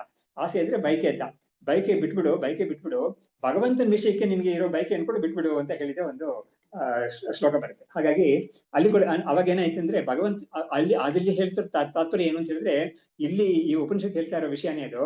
ಭಗವಂತನ ಬಗ್ಗೆ ನನಗೊಂದು ಅಪೇಕ್ಷೆ ಇದೆ ಅಂತ ಹೇಳಿದ್ರೆ, ಭಗವಂತ ಬೇರೆ ನಾನ್ ಬೇರೆ ಅಂತ ಒಂದು ಬುದ್ಧಿ ಇರುತ್ತಲ್ವಾ, ಆ ಬುದ್ಧಿಯನ್ನು ಅಜ್ಞಾನ ಅಂತ ಹೇಳ್ತಾ ಇದೆ ಇದು ಉಪನಿಷತ್ತು. ಹಾಗಾಗಿ ಅದು ಕೂಡ ಇರಬಾರ್ದು ಅಂತ ಹೇಳಿದ್ರು. ಸೊ ಹೀಗೆ ಹೇಳ್ಬಿಟ್ಟು ಇವಾಗ ಅವಿದ್ಯಾ ಸೂತ್ರ ಅಂದ್ರೆ ಏನು ಅನ್ನೋದನ್ನ ಇವಾಗ ವಿವರಣೆ ಮಾಡ್ತಾ ಇದ್ದಾರೆ. ಅಚಿಂತ್ಯ ಶಕ್ತಿ ಚಿನ್ನಿಷ್ಠ ಸ್ವಾಶ್ರಯಂ ಮೋಹೇತ್ ಕ್ವಚಿತ್ ಅವಿದ್ಯಾ ಸ ಅಬೋಧನಾತ್ ಸ್ಯಾತ್ ಜೀವತ್ವ ಭ್ರಮಕಾರಿಣಿ ಅಂತ. ಅಂದ್ರೆ ಇವಾಗ ಅವಿದ್ಯೆ ಸ್ವರೂಪ ಏನು ಅಂತ ಹೇಳ್ತಾ ಇದ್ದಾರೆ. ಅವಿದ್ಯೆ ಎನ್ನುವುದು ಎಂತದ್ದು ಅಂದ್ರೆ ಅಚಿಂತ್ಯ ಶಕ್ತಿ, ಅದು ಹೀಗಿದೆ ಹಾಗಿದೆ ಅಂತ ಹೇಳಕ್ ಆಗೋದೇ ಇಲ್ಲ, ಅನಿರ್ವಚನೀಯ ಅಂತಾನೆ ಅದಕ್ಕೆ ಹೇಳಿರೋದು. ಹಾಗಾಗಿ ಅದು ಇಂಥದ್ದಾಗಿದೆ ಅವಿದ್ಯೆ ಅಂತ ಹೇಳಕ್ ಬರೋದೇ ಇಲ್ಲ ನಮ್ಗೆ. ಅಚಿಂತ್ಯ ಶಕ್ತಿ ಅದು. ಆಮೇಲೆ ಚಿನ್ನಿಷ್ಠ ಅಂದ್ರೆ ಆ ಅವಿದ್ಯೆಗೆ ಒಂದು ಲೋಕಸ್ ಬೇಕು, ಅದೆಲ್ಲಾದ್ರೂ ಒಂದ್ ಕಡೆ ಇದ್ಕೊಂಡು ತನ್ನ ಕೆಲಸವನ್ನು ಮಾಡ್ಬೇಕು. ಅದು ಎಲ್ಲಿ ಇದ್ಕೊಂಡು ಕೆಲಸ ಮಾಡುತ್ತೆ ಅಂತ ಹೇಳಿದ್ರೆ ಈ ಚೈತನ್ಯ, ಶುದ್ಧ ಚೈತನ್ಯ ಇದೆಯಲ್ಲ, ಅಲ್ಲಿ ಇದ್ಕೊಂಡು ತನ್ನ ಕೆಲಸ ಮಾಡುತ್ತೆ. ಯಾಕಂದ್ರೆ ಅವಿದ್ಯೆಗೆ ತಾನಾಗೆ ಇರಕ್ಕೆ ಒಂದು ಆಸ್ಪದ ಇಲ್ವೇ ಇಲ್ಲ, ಅದಕ್ಕೆ ಯಾವ್ದಾದ್ರು ಒಂದು ಆಸ್ಪದ ಇದ್ರೇನೆ ಅದಕ್ಕೆ ಒಂದು ಕೆಲಸ ಮಾಡಕ್ಕಾಗುತ್ತೆ ಅದು. ಹಾಗಾಗಿ ನೋಡಿ, ಇವಾಗ ಲೋಕದಲ್ಲಿ ಕೂಡ ನಾವು ಒಬ್ಬನಿಗೆ ಒಂದು ತಿಳುವಳಿಕೆ ಇಲ್ಲ ಅಂತ ಹೇಳಿದ್ರೆ, ಆ ಒಂದು ವ್ಯಕ್ತಿಗೆ ತಿಳುವಳಿಕೆ ಇಲ್ಲ ಅಂತ ನಾವು ಹೇಳ್ತೀವಿ. ಯಾವುದೋ ಇದು ಕಲ್ಲುಗೋ ಬಂಡೆಗೋ ತಿಳುವಳಿಕೆ ಇಲ್ಲ ಅಂತ ಹೇಳೋದೇ ಇಲ್ಲ. ಹಾಗಾದ್ರೆ ಏನಾಯ್ತು, ತಿಳುವಳಿಕೆ ಇಲ್ಲದೆ ಇರೋ ಸ್ಥಿತಿ ಅನ್ನೋದು ಒಂದು ಚೇತನಕ್ಕೆ ಇರುತ್ತೆ ಅಂತ ನಮ್ಗೆ ಒಪ್ಪಿದೀವಿ, ಎಲ್ಲರೂ ಒಪ್ಪಿದೀವಿ. ಹಾಗಾದ್ರೆ ಏನಾಯ್ತು, ಚೈತನ್ಯದಲ್ಲೇ ಅದು ಅವಿದ್ಯೆ ಅನ್ನೋದು ತನ್ನ ಒಂದು ನೆಲೆಯನ್ನು ಹೊಂದಿರುತ್ತೆ. ಚಿನ್ನಿಷ್ಠ ಸ್ವಾಶ್ರಯಂ ಮೋಹಯೇತ್ ಕ್ವಚಿತ್. ಏನ್ ಮಾಡುತ್ತೆ ಅಂತ ಹೇಳಿದ್ರೆ, ಅದು ಎಲ್ಲಿ ಇದ್ಕೊಂಡಿದ್ಯೋ ಅಲ್ಲಿ ಸ್ವಲ್ಪ ಮೋಹವನ್ನ ಉಂಟು ಮಾಡುತ್ತೆ ಅದು. ಯಾವ ಜಾಗದಲ್ಲಿ ಅದು ಇದೆಯೋ ಅಲ್ಲಿ ಒಂದು ಮೋಹವನ್ನ ಉಂಟು ಮಾಡುತ್ತೆ ಅದು, ಅದೇ ಅವಿದ್ಯೆ ಅನ್ನೋದು. ಸ ಅಬೋಧನಾತ್ ಸ್ಯಾತ್ ಜೀವತ್ವ ಭ್ರಮಕಾರಿಣಿ. ಅದು ಏನಾಗುತ್ತೆ ಅಂತ ಹೇಳಿದ್ರೆ ಜೀವತ್ವ ಅನ್ನೋ ಭ್ರಮೆಯನ್ನ ಉಂಟು ಮಾಡುತ್ತೆ. ನಾನ್ ಜೀವ ಅಂತ ಒಂದು ಭ್ರಮೆಯನ್ನ ಅವಿದ್ಯೆ ಉಂಟು ಮಾಡುತ್ತೆ. ನೋಡಿ, ಇವಾಗ ನಾನು ಜೀವ ಅಂತ ಒಂದು ಬುದ್ಧಿ ನಮ್ಗೆಲ್ಲರಿಗೂ ಇದೆ. ಅದನ್ನ ಉಪನಿಷತ್ ಮದ್ದು ನಿನ್ಗೆ ಆ ಜೀವತ್ವ ಬುದ್ಧಿ ಇದೆಯಲ್ಲ ಅನ್ನೋ ಒಂದು ಕಾರಣಕ್ಕೆ ನಮ್ಮನ್ನ ನಿಂದೆ ಮಾಡೋದಿಲ್ಲ. ಅದು ಜೀವತ್ವ ಬುದ್ಧಿಯನ್ನ ಬಿಡಕ್ಕೆ ನಾವು ಏನೇನೋ ಉಪನಿಷತ್ ದಾರಿ ತೋರಿಸಿದೆಯಲ್ಲ, ಅದನ್ನ ನೀನು ಪಾಲನೆ ಮಾಡದೆ ಹೋದ್ರೇನೆ ನಿಂದೆ ಮಾಡೋದು. ಹಾಗಾಗಿ ಈ ಒಂದು ಅವಿದ್ಯೆ ಇದ್ದ ಮಾತ್ರಕ್ಕೆ ನಾವು ನಿಂದಾರ್ಹರಲ್ಲ. ನಾವು ಅವಿದ್ಯೆ ಇದ್ಕೊಂಡು ನಾವು ಅವಿದ್ಯೆನ ಹೋಗ್ಲಾಡ್ಸಕ್ಕೆ ನಾವು ದಾರಿ ಮಾಡ್ಕೊಳ್ದೇ ಇದ್ರೆ ಆವಾಗ ನಾವು ನಿಂದಾರ್ಹ ಅಂತ ಉಪನಿಷತ್ತಿನ ಒಂದು ನೆಲವು. ಹಾಗಾಗಿ ಅಚಿಂತ್ಯ ಶಕ್ತಿ ಚಿನ್ನಿಷ್ಠ ಸ್ವಾಶ್ರಯಂ ಮೋಹಯೇತ್ ಕ್ವಚಿತ್. ಅಂದ್ರೆ ಅದು ಎಲ್ಲಿದೆಯೋ ಅಲ್ಲಿ ಅದು ಮೋಹವನ್ನು ಉಂಟು ಮಾಡಿದ್ರೆ, ಸ್ವಲ್ಪ ಮೋಹವನ್ನು ಉಂಟು ಮಾಡುತ್ತೆ. ಏನ್ ಮೋಹವನ್ನು ಉಂಟು ಮಾಡುತ್ತೆ ಅಂತ ಹೇಳಿದ್ರೆ ಜೀವತ್ವ ಅಂತ ಒಂದು ಭ್ರಮೆಯನ್ನ ಅದು ಮಾಡ್ಬಿಡುತ್ತೆ. ಅವನು ವಾಸ್ತವವಾಗಿ ಭ್ರಮವೇ ಆಗಿದ್ದಾನೆ, ಆದ್ರೆ ಅವನ್ನ ಅವಿದ್ಯೆ ಅನ್ನೋದು ಏನ್ ಮಾಡುತ್ತೆ, ಅವನ್ನ ಜೀವ ಅಂತ ಒಂದು ಬುದ್ಧಿ ಮಾಡ್ಬಿಡುತ್ತೆ ಅವನಿಗೆ ಅಂತ. ಇವಾಗ ನೋಡಿ, ಇಲ್ಲೂ ಕೂಡ ನಾವು ರಜ್ಜು ಸರ್ಪಕ್ಕೆ ಹೇಳಿದ ಅದೇ ವಿಷಯವನ್ನ ಇಲ್ಲೂ ಹೇಳ್ಬೋದು. ರಜ್ಜು ವಿಷಯವಾಗಿ ಜ್ಞಾನ ಇಲ್ಲದೆ ಇರೋದ್ರಿಂದ ಸರ್ಪವಾಗಿ ನೋಡ್ತಾನೆ ಅದನ್ನ. ಅದೇ ತರನೇ ಇಲ್ಲೂ ಕೂಡ ತನ್ನ ವಿಷಯಕ್ಕೆ ತಾನು ಬ್ರಹ್ಮಸ್ವರೂಪ ಅಂತ ಜ್ಞಾನ ಇಲ್ಲದೆ ಇರೋದ್ರಿಂದ ತನ್ನನ್ನ ಜೀವ ಅಂತ ನೋಡ್ತಾನೆ ಅಂತ. ಹೀಗಾಗಿ ಇದಕ್ಕೆ ಏನ್ ಮಾಡ್ತಾರೆ ಅಂದ್ರೆ ಆವರಣ ಶಕ್ತಿ ಮತ್ತು ವಿಕ್ಷೇಪ ಶಕ್ತಿ ಅಂತ ಎರಡು ಹೇಳ್ತಾರೆ. ನಾನು ಯಾರು ಅಂತ ತಿಳಿದೇ ಇರೋದು ಆವರಣ ಶಕ್ತಿ. ಆ ವಿಕ್ಷೇಪ ಶಕ್ತಿ ಏನು, ತನ್ನನ್ನ ಬೇರೆ ಏನೋ ಒಂದು ಅಂತ ತಿಳಿದು ಬಿಡೋದು ವಿಕ್ಷೇಪ ಶಕ್ತಿ ಅಂತ. ಹಗ್ಗ ತಿಳಿದೇ ಇರೋದು ಆವರಣ ಶಕ್ತಿ, ಹಗ್ಗವನ್ನ ಹಾವಾಗಿ ತಿಳಿಯುವುದು ಅನ್ನೋದು ವಿಕ್ಷೇಪ ಶಕ್ತಿ ಅಂತ. ಆತರ ಈ ತರ ಒಂದು ಮಾಡುತ್ತೆ ಈ ಅವಿದ್ಯೆ ಅನ್ನೋದು, ಈ ತರ ಮಾಡುತ್ತೆ ಅಂತ ಹೇಳಿದ್ರು. ಇವಾಗ ಏನ್ ಮಾಡುತ್ತೆ ಅಂದ್ರೆ ಈ ಅವಿದ್ಯೆ ಇಷ್ಟು ಮಾತ್ರ ಮಾಡೋದಲ್ಲ, ಇನ್ನೊಂದು ವಿಷಯವನ್ನು ಮಾಡುತ್ತೆ. ಅದೇನು ಅಂತ ಹೇಳ್ತಾರೆ, ನ ಆಶ್ರಯಂ ಮೋಹಯೇತ್ ಯಾ ಅಸೌ ಈಶ್ವರತ್ವಸ್ಯ ಕಲ್ಪಿಕಾ ವಸ್ತುತ್ವ ಭ್ರಾಂತಿ ಏವ ಅಸ್ಯಾಂ ಹೇಯ ಸಾಧು ಅವತಿಷ್ಠತೆ. ಇವಾಗ ಈ ಅವಿದ್ಯೆ ಅನ್ನೋದು ಜೀವತ್ವ ಭ್ರಾಂತಿ ಅಂತ ಒಂದು ಮಾಡೋದು ಮಾತ್ರ ಅಲ್ಲ, ಇನ್ನೊಂದನ್ನು ಮಾಡುತ್ತೆ. ಅದು ಏನ್ ಮಾಡುತ್ತೆ ಅಂತ ಹೇಳಿದ್ರೆ ಈಶ್ವರ ಅಂತ ಒಬ್ಬ ಇದ್ದಾನೆ ಅಂತ ಮಾಡಿ ಅದನ್ನ ಸತ್ಯ ಅಂತ ತಿಳಿಯೋ ತರ ಮಾಡ್ಬಿಡುತ್ತೆ ಈ ಅವಿದ್ಯೆ ಅಂತ ಹೇಳ್ತಾ ಇದ್ದಾರೆ. ಏನಪ್ಪಾ ಇದು, ಈಶ್ವರ ಇದ್ದಾನೆ ಅಂತ ತಿಳಿದ್ರೆ ಅದೇನ್ ತಪ್ಪ ಅದು ಅಂತ ನಾವು ಕೇಳ್ಬೋದು. ಆದ್ರೆ ಉಪನಿಷತ್ತಿನ ಉದ್ದೇಶ ಏನು ಅಂತ ಹೇಳಿದ್ರೆ, ಒಬ್ಬ ತನ್ನನ್ನ ಜೀವ ಅಂತ ತಿಳಿದ್ಬಿಟ್ರೆ ಅದರಿಂದ ಏನಾಗುತ್ತೆ ಅಂತ ಹೇಳಿದ್ರೆ ಅವನು ತನ್ನಿಂದ ಬೇರೆ ಆಗಿರೋ ಎಲ್ಲರೂ ಇದ್ದಾರೆ ಅಂತ ತಿಳ್ಕೊಳ್ತಾನೆ. ಆಮೇಲೆ ತಾನು ಶಕ್ತಿಹೀನ ಅಂತ ತಿಳ್ಕೊಳ್ತಾನೆ. ಹಾಗಾಗಿ ತನ್ನನ್ನ ಏನೋ ಮಾಡಿ ತುಂಬಿಸ್ಕೋಬೇಕು ಅಂತ ಕಾರಣದಿಂದ ಅವನೇನ್ ಮಾಡ್ತಾನೆ, ಹೊರಗಡೆಯಿಂದ ಏನೋ ಪಡ್ಕೊಳ್ಳಕ್ಕೆ ಪ್ರಯತ್ನ ಮಾಡ್ತಾನೆ. ಆ ಹೊರಗಡೆಯಿಂದ ಪಡ್ಕೊಳ್ಳೋದು ಅಂತ ಇದೆಯಲ್ಲ, ಅದನ್ನ ಎರಡು ರೀತಿಯಾಗಿ ನಾವು ನೋಡ್ಬೋದು. ಒಂದು, ಭಗವಂತನ ಒಂದು ಈಶ್ವರ ಅಂತ ಒಂದು ನಿಯಂತ್ರ ಅಂತ ಒಬ್ಬ ಇದಾನಲ್ಲ, ಅವನನ್ನ ಆಶ್ರಯಿಸದೇನೆ ಲೋಕದಲ್ಲಿ ಏನಾದ್ರೂ ಒಂದು ಮಾಡಿ ಅವರಿಂದ ಪಡೆಯೋದು ಅಂತ ಒಂದು. ಇನ್ನೊಂದು, ಆಸ್ತಿಕನಾಗಿ ಇದ್ದುಕೊಂಡು ಈಶ್ವರ ಅಂತ ಒಬ್ಬ ಇದ್ದಾನೆ, ಅವನ್ನ ನಾವು ಕೇಳೋಣ, ಏನೇನ್ ನಮ್ಗೆ ಬೇಕೋ ಅವನ ಹತ್ರ ನಾವು ಕೇಳ್ಕೊಳ್ಳೋಣ, ಅವ್ನು ನಮ್ಗೆ ಕೊಡ್ತಾನೆ ಅಂತ ಆ ಬುದ್ಧಿ ಇಟ್ಕೊಂಡು ಮಾಡೋದು ಕೂಡ ಅದು ಕೂಡ ಅಜ್ಞಾನನೇ. ಅದರಿಂದಲೇ ಇಲ್ಲಿ ಏನ್ ಹೇಳಿದ್ರು, ಯಾರು ತನಗಿಂತ ಬೇರೆ ಅದು ಈಶ್ವರ ಅಂತ ತಿಳ್ಕೊಂಡು ತಾನ್ ಬೇರೆ ಅದು ಬೇರೆ ಅಂತ ತಿಳಿದಿದ್ದಾನೋ ಅವನು ಅಜ್ಞಾನಿ ಅಂತ ಹೇಳ್ಬಿಟ್ರು. ಯಾತಕ್ಕೆ ಅಜ್ಞಾನಿ ಅಂತ ಹೇಳಿದ್ರೆ, ಬೇಸಿಕ್ ಆಗಿ ಅವನಿಗೆ ಇಗ್ನರೆನ್ಸ್ ಇದೆ, ಅಂದ್ರೆ ತನ್ನ ಬಗ್ಗೆನೇ ಇಗ್ನರೆನ್ಸ್ ಇದೆ ಅವನಿಗೆ. ತಾನು ಒಂದು ಪರಿಚಿನ ವ್ಯಕ್ತಿ ಅಂತ ತಿಳಿದಿದ್ದಾನೆ ಜೀವ ಅಂತ. ಅದ್ರ ಜೊತೆಗೆ ಅವನೇನ್ ಮಾಡಿದ್ದಾನೆ, ನನ್ನಿಂದ ಬೇರೆಯಾಗಿ ಒಂದು ಈಶ್ವರ ಅಂತ ಇದ್ದಾನೆ, ಅವನಿಂದ ನನ್ನನ್ನು ಪಡ್ಕೊಳ್ತೀನಿ ಅಂತ ಹೇಳ್ತಾನಲ್ಲ, ಅವಾಗ ಏನಾಗುತ್ತೆ, ತನ್ನ ಒಂದು ಅಖಂಡವಾದ ಒಂದು ಅನಂತವಾದ ಸ್ವರೂಪ ತಾನು, ಬ್ರಹ್ಮಾನಂದ ಸ್ವರೂಪ ತಾನು ಅಂತ ತಿಳಿದೆ ತಾನು ಭಿಕ್ಷೆ ಬಿಡ್ಬೇಕಾಗಿದೆ ಅವನು. ಆತರ ಒಂದು ಸ್ಥಿತಿಗೆ ಬಂದ್ಬಿಟ್ಟಿದ್ದಾನೆ ಅವನು. ಅವಾಗ ಯಾರ ಹತ್ರ ಭಿಕ್ಷೆ ಬಿಡ್ತಾ ಇದ್ದಾನೆ? ಭಗವಂತನ ಹತ್ರ ಭಿಕ್ಷೆ ಮಾಡ್ತಾ ಇದ್ದಾನೆ. ಈಶ್ವರ ಲೋಕದಲ್ಲಿ ಲೋಕಪಾಲರು ಅಂತ ಯಾರು ಇಂದ್ರಾದಿ ದೇವತೆಗಳೆಲ್ಲ ಇದ್ದಾರಲ್ಲ, ಹಾ ಅದೇನೆ. ಹಾಗಾಗಿ ಅಂತ ಒಂದು ಕಥೆಯನ್ನು ಉಪನಿಷತ್ತೆ ಹೇಳಿದ್ದೆ ಅದು. ಅವನು ಒಂದು ದೊಡ್ಡ ನಿಧಿ ಮೇಲೆ ಅವನು ನಡೀತಾ ಇದ್ದಾನೆ, ತಿರುಗಾಡ್ತಾ ಇದ್ದಾನೆ. ಅವ್ನು ಎಲ್ಲಿ ನಡೀತಾ ಇದ್ದಾನೋ ಅದ್ರ ಕೆಳಗಡೆ ನಿಧಿ ಇದೆ ಅಂತ ಗೊತ್ತಿಲ್ಲದೆ ಅವನು ತಿರುಗಾಡ್ತಾ ಇದ್ದಾನೆ ಅದ್ರ ಮೇಲೆ ಅಂತ ಅವ್ನು ಹೇಳಿದ್ದೆ. ಅದೇ ತರನೇ ಇಲ್ಲೂ ಕೂಡ. ಸೊ ಹೀಗೆ ಹೇಳ್ಬಿಟ್ಟು, ನ ಆಶ್ರಯಂ ಮೋಹಯೇತ್ಯ ಅಸೌ ಈಶ್ವರತ್ವಸ್ಯ ಕಲ್ಪಿಕಾ. ಇದೇನ್ ಮಾಡುತ್ತೆ ಅಂದ್ರೆ, ಆಶ್ರಯವನ್ನ ಅದು ಒಂದು ಅಂಶಕ್ಕೆ ಮೋಹ ಮಾಡುತ್ತೆ, ಇನ್ನೊಂದು ಅಂಶಕ್ಕೆ ಅದು ಮೋಹ ಮಾಡದೇನೆ ಈಶ್ವರತ್ವ ಅಂತ ಒಂದು ವಿಷಯವನ್ನ ಕಲ್ಪನೆ ಮಾಡಿ, ಆ ಈಶ್ವರತ್ವ ಅನ್ನೋದು ಸತ್ಯ ಅಂತ ಒಂದು ಬುದ್ಧಿ ಮಾಡಿ ಇವನಿಗೆ ಇವನನ್ನು ಈಶ್ವರನ್ನು ಒಂದು ರೀತಿಯಲ್ಲಿ ಜೋಡಿಸ್ತಿದ್ದೆ. ಜೋಡಿಸಿ ಇವನು ಯಾವಾಗ್ಲೂ ಕೂಡ ಆ ಈಶ್ವರನ ಹತ್ರ ಇದ್ದ ಏನೋ ಪಡ್ಕೊಳ್ಳೋನು ಅಂತ ಒಂದು ಸ್ಥಿತಿಯಲ್ಲಿ ಇವನ ಇರಿಸುತ್ತೆ ಅಂತ. ಹಾಗಾಗಿ ಅವಿದ್ಯೆ ಮಾಡ್ತಾ ಇರೋ ಕೆಲಸಗಳೆಲ್ಲ ಇಂಥದ್ದು. ಸೃಷ್ಟಿ ಪ್ರಕರಣೆ ತತ್ರ ಮಾಯಾಕಾರ ಪುರಾ ಉದಿತಃ ಅವ್ಯಾಕೃತ ಗಿರ ತಸ್ಯ ಕಾರ್ಯಂ ವ್ಯಾಕೃತಂ ಇರಿತಂ ಅಂತ. ಇವಾಗ ಇಲ್ಲೇನೆ ಈ ಒಂದು ಭಾಗ ಶುರುವಾಗಲೇ ನಾವು ಹಿಂದೆ ಒಂದ್ 4-5 ಕ್ಲಾಸ್ ಹಿಂದೆ ಒಂದು ನೋಡಿದ್ವಿ, ಅವ್ಯಾಕೃತ ಅಂತ ಒಂದು ನೋಡಿದ್ವಿ. ಅದೇ ಅವಿದ್ಯೆಗೆ ಇರೋ ಒಂದು ಹೆಸರು ಅದು. ಅಂದ್ರೆ ಅವಿದ್ಯೆ ಅನ್ನೋದು, ಈ ಪ್ರಪಂಚ ಅನ್ನೋದು ಏನ್ ಕಾಣಿಸ್ತಾ ಇದ್ವಿ ಇವಾಗ, ಈ ಪ್ರಪಂಚ ಅನ್ನೋದು ಹೀಗೆ ಈ ಸೃಷ್ಟಿಯಾಗ ಮುಂಚೆ ಅದ್ ಯಾವ್ದೋ ಒಂದು ಸ್ಥಿತಿಯಲ್ಲಿ ಇತ್ತದು, ಅದಕ್ಕೆ ಅವ್ಯಾಕೃತ ಅಂತ ಸ್ಥಿತಿ ಅದು. ಅವಿದ್ಯೆಗೆ ಇನ್ನೊಂದು ಹೆಸರು ಅವ್ಯಾಕೃತ, ಮಾಯೆಗೆ ಇನ್ನೊಂದು ಹೆಸರು ಅವ್ಯಾಕೃತ ಅಂತ. ಅದೇನೆ ಇವಾಗ ವ್ಯಾಕೃತವಾಗಿ ಈ ಪ್ರಪಂಚವಾಗಿ ಕಾಣಿಸ್ಕೊಳ್ತಾ ಇದೆ ಅಂತಾಯ್ತು. ಬೀಜಸ್ಯಾಂತರಿವ ಅಂಕುರ ಅಂತ ಹೇಳ್ಬಿಟ್ಟು, ಬೀಜದಲ್ಲಿ ಹೇಗೆ ಅಂಕುರ ಅಂತ ಅನ್ನೋದು ಬೀಜದಲ್ಲಿ ಇದೆಯೋ, ಆದ್ರೆ ಅಂಕುರ ಅನ್ನೋದು ಮುಂಚೆ ಕಾಣಿಸ್ಕೊಳ್ಳಲ್ಲ ನಮ್ಗೆ. ಬೀಜದಿಂದ ನಾವು ಅದನ್ನ ಒಂದು ಕಡೆ ಬಿತ್ತನೆ ಮಾಡಿದ್ಮೇಲೆ ಅಂಕುರ ಅನ್ನೋದು ಬರುತ್ತೆ. ಆದ್ರೆ ಅಂಕುರ ಮತ್ತು ದೊಡ್ಡ ಮರ ಅನ್ನೋದು ಆ ಬೀಜ ಲೇಟೆಂಟ್ ಆಗಿದೆ ಅದು. ಹಾಗಾಗಿ ಆ ಪೊಟೆನ್ಶಿಯಲ್ ಫಾರ್ಮ್ ಅಲ್ಲಿ ಇದೆ ಅದ್ರೊಳಗಡೆ. ಆತರ ಈ ಪ್ರಪಂಚ ಅನ್ನೋದು ಅವಿದ್ಯೆ ಅನ್ನೋ ರೀತಿಯಲ್ಲಿ, ಅವ್ಯಾಕೃತ ಅನ್ನೋ ರೀತಿಯಲ್ಲಿ ಪೊಟೆನ್ಶಿಯಲ್ ಫಾರ್ಮ್ ಅಲ್ಲಿ ಇತ್ತು ಮುಂಚೆ ಅಂತ ಹೇಳ್ಬಿಟ್ಟು, ಸೃಷ್ಟಿ ಪ್ರಕರಣೆ ತತ್ರ ಮಾಯಾಕಾರ ಪುರ ಉದಿತಃ ಅವ್ಯಾಕೃತ ಗಿರ. ಅವ್ಯಾಕೃತ ಅಂತ ಶಬ್ದದಿಂದ ನಾವು ಈ ಪ್ರಪಂಚ ಮುಂಚೆ ಯಾವ ತರ ಇತ್ತು, ಅವಿದ್ಯೆ ಇದು ಮಾಯಾ ಅಂತ ಒಂದು ರೂಪದಲ್ಲಿ ಇತ್ತು ಅಂತ ಹೇಳ್ಬಿಟ್ಟು ಅವ್ಯಾಕೃತ ಅಂತ ಒಂದು ಹೆಸರು ಕೊಟ್ಟಿದ್ವಿ. ತಸ್ಯ ಕಾರ್ಯಂ ವ್ಯಾಕೃತಂ ಇರಿತಂ. ಅದರ ಕಾರ್ಯ ಅಂದ್ರೆ ಅದು ಏನ್ ಎಫೆಕ್ಟ್ ಅನ್ನು ಉಂಟು ಮಾಡಿತ್ತೋ ಅದು ವ್ಯಾಕೃತವಾದ ಜಗತ್ತಿದು ಅಂತ ನಾವು ಮುಂಚೆನೆ ಹೇಳಿದ್ದೀವಿ ಅಂತ ಹೇಳ್ಬಿಟ್ಟು ಮುಂದಕ್ಕೆ, ಕರ್ಮಿ ಪ್ರಕರಣೇತು ಅಸ್ಮಿನ್ ಅವಿದ್ಯಾಕಾರ ಈರ್ಯತೆ ಸ್ವಸ್ಮಾತ್ ಭಿನ್ನ ದೇವತಾ ಇತಿ ಧೀಹಿ ಅವಿದ್ಯಾಜೃಂಬಿತ. ಇವಾಗ ಕರ್ಮಿ ಅಂದ್ರೆ ಏನು? ಕರ್ಮ ಮಾಡೋನು ಕರ್ಮಿ ಅಂತ ಜೀವ. ಆ ಜೀವನ ವಿಷಯದಲ್ಲಿ ಹೇಳುವಾಗ ಏನ್ ಮಾಡಿದೆ ಈ ಉಪನಿಷತ್ತು, ಇವನ್ನ ಒಂದು ಅಜ್ಞಾನಿ ಅಂತ ತೋರಿಸ್ತಾ ಇದೆ. ಏನ್ ಅಜ್ಞಾನಿ ಅಂತ?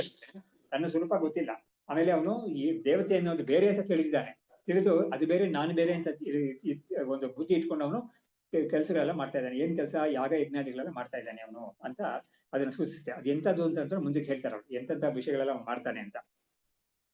ಸ್ವಸ್ಯ ತತ್ವಂ ಅವಿಜ್ಞಾಯ ಯಾಗದಾನಾದಿ ಕರ್ಮಭಿಃ ಸ್ವತೋ ಅನ್ಯಾಹ ದೇವತಾಃ ಪಾತಿಃ ಅನಡ್ವಾನ್ ವಣಿಜೋ ಯಥಾ ಅಂತ.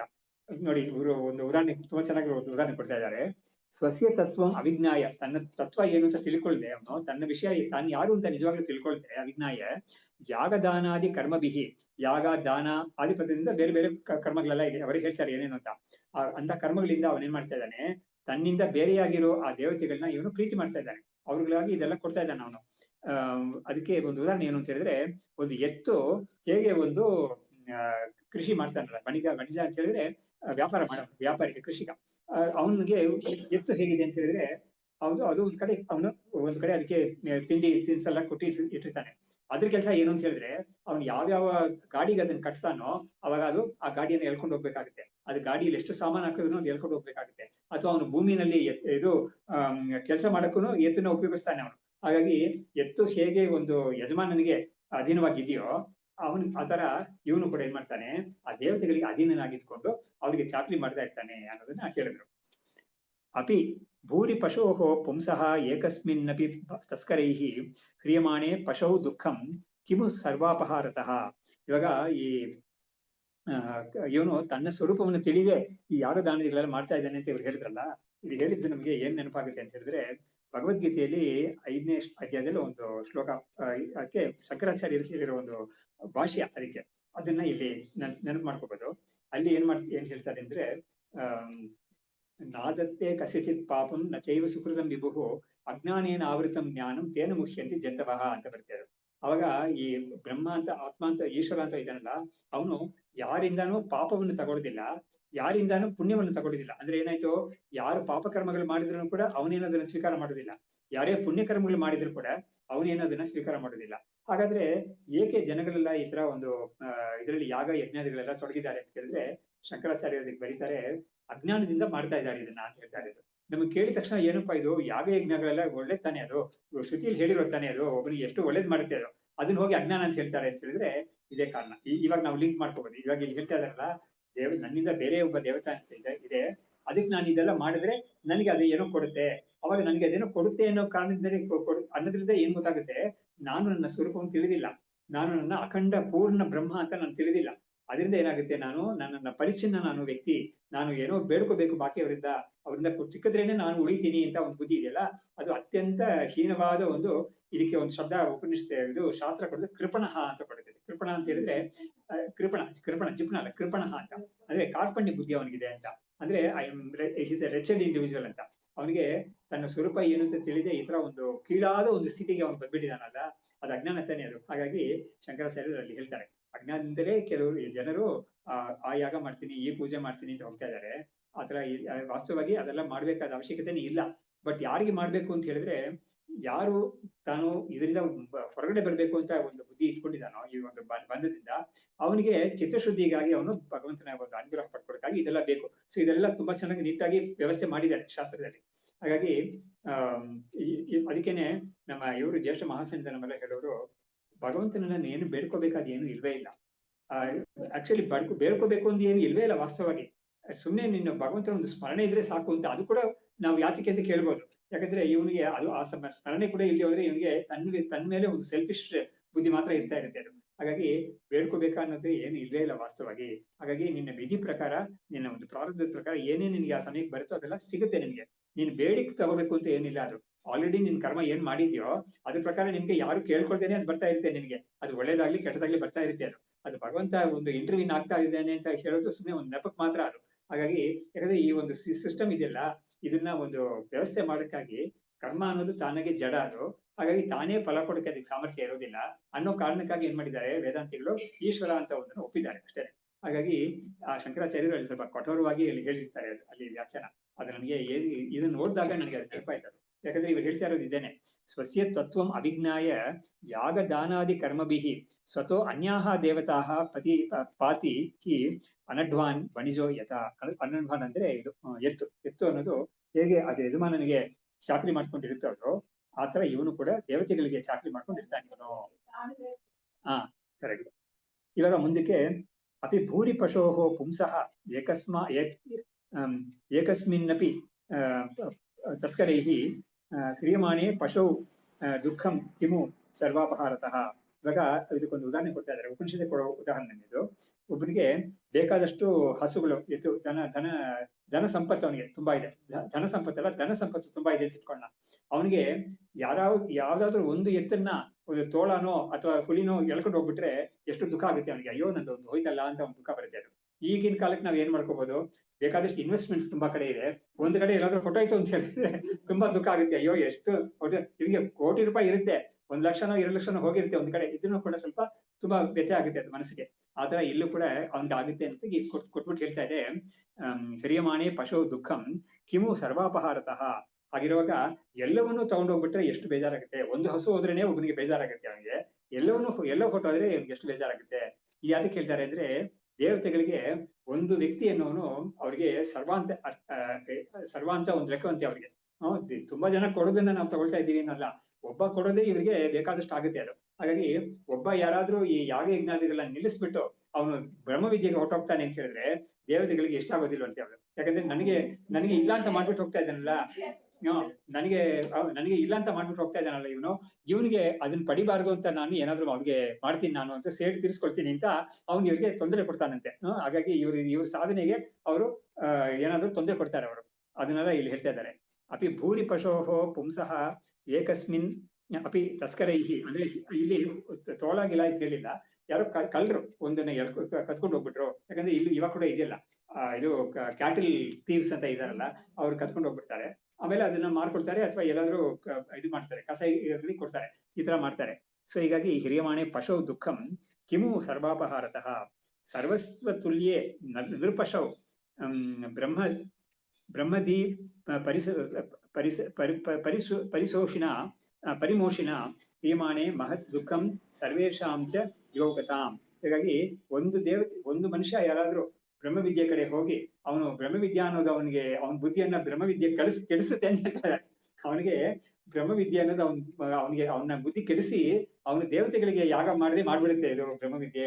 ಹಾಗಾಗಿ ಯಾರಾದ್ರೂ ಆ ಕಡೆಗೆ ಹೊಟ್ಟೋದ್ರೆ ಇವರಿಗೆ ತುಂಬಾ ದುಃಖ ಆಗುತ್ತೆ ದೇವತೆಗಳಿಗೆ ಅಂತ ಉಪನಿಷತ್ತಲ್ಲಿ ಬರೋ ಮಾತನ್ನ ಇವರು ಈ ತರ ಶ್ಲೋಕದಲ್ಲಿ ಹೇಳ್ತಾ ಇದ್ದಾರೆ.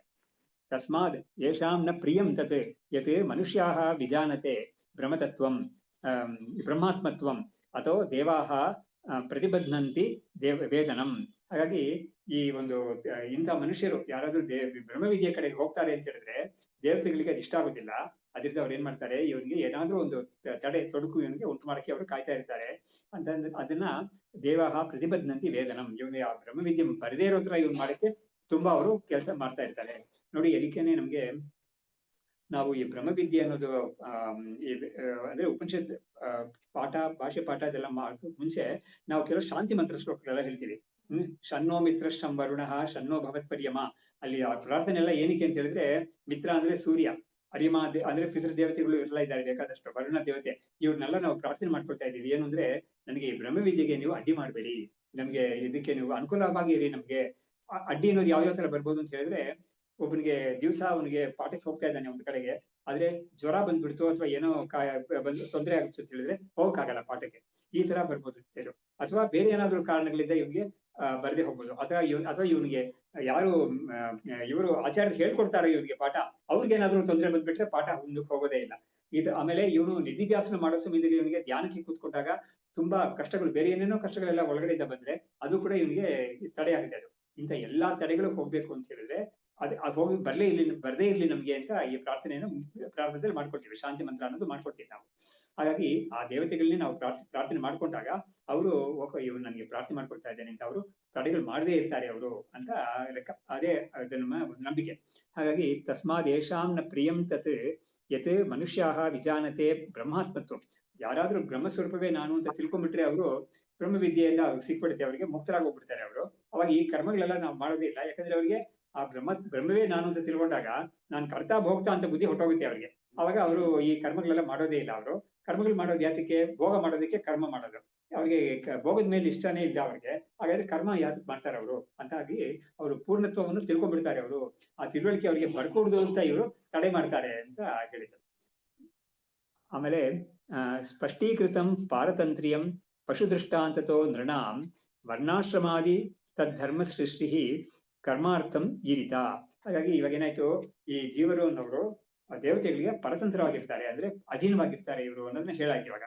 ಹಾಗಾಗಿ ಏನಾಗಿದೆ ಅಂದ್ರೆ, ಈ ವೇದವೇ ಏನ್ ಮಾಡಿದೆ ಅಂತ ಹೇಳಿದ್ರೆ ವರ್ಣಾಶ್ರಮ ಧರ್ಮಗಳೆಲ್ಲ ಅದು ನಮಗೆ ತೋರ್ಸ್ಕೊಟ್ಟಿದೆ. ಅದು ಯಾತಕ್ಕೆ ತೋರ್ಸ್ಕೊಟ್ಟಿದೆ ಅಂತ ಹೇಳಿದ್ರೆ, ವರ್ಣಾಶ್ರಮ ಧರ್ಮಗಳೆಲ್ಲ ಇಟ್ಕೊಂಡು ಕರ್ಮ ಮಾಡ್ತಾ ಇರ್ಲಿ ಅವನು ಅಂತ. ಕರ್ಮ ಮಾಡ್ತಾ ಇದ್ರೆ ಏನಾಗುತ್ತೆ ಅವನಿಗೆ, ಇದರಲ್ಲಿ ಈ ಸಿಸ್ಟಮ್ ಅಲ್ಲೇ ಇರ್ತಾನ ಅವನು. ಹಾಗಾಗಿ ಅದಕ್ಕಾಗಿ ಸೃಷ್ಟಿ ಮಾಡಿದೆ, ಇದು ಕರ್ಮಕ್ಕಾಗಿ ಸೃಷ್ಟಿ ಮಾಡಿದ್ದು. ಯಾವ್ದನ್ನ ಧರ್ಮಾರ್ಥಗಳೆಲ್ಲ ಮಾಡಿದೆ ಅದು.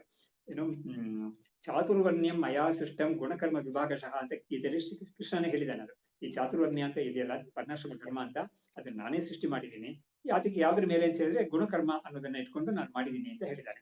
ಏನೇ ಅದು ಬೇರೆ ವಿಚಾರ ಅದು. ಬಟ್ ಇದ್ರೂ ಕೂಡ ಇದೆಲ್ಲ ಇರೋದು ಯಾತಕ್ಕೆ ಅಂತ ಹೇಳಿದ್ರೆ, ಶಂಕರಾಚಾರ್ಯರು ಏನ್ ಮಾಡ್ತಾರೆ ಅಂದ್ರೆ, ಈ ಬೃಹದಾರಣ್ಯಕ ಉಪನಿಷತ್ ಇದೆ, ಇದೇ ಉಪನಿಷತ್ತಿಗೆ ಭಾಷೆಯಲ್ಲಿ ಅಲ್ಲಿ ಒಂದು ಮಾತು ಏನ್ ಬರುತ್ತೆ ಅಂದ್ರೆ, ತಮೇತಂ ವೇದಾನುವಚನೇನ ಬ್ರಾಹ್ಮಣ ವಿವಿಧಿಷಂತಿ ಯಜ್ಞೇನ ದಾನೇನ ತಪಸಾ ಅನಾಶಕೇನ ಅಂತ ಉಪನಿಷತ್ತಲ್ಲಿ ಒಂದು ಮಾತು ಬರುತ್ತೆ.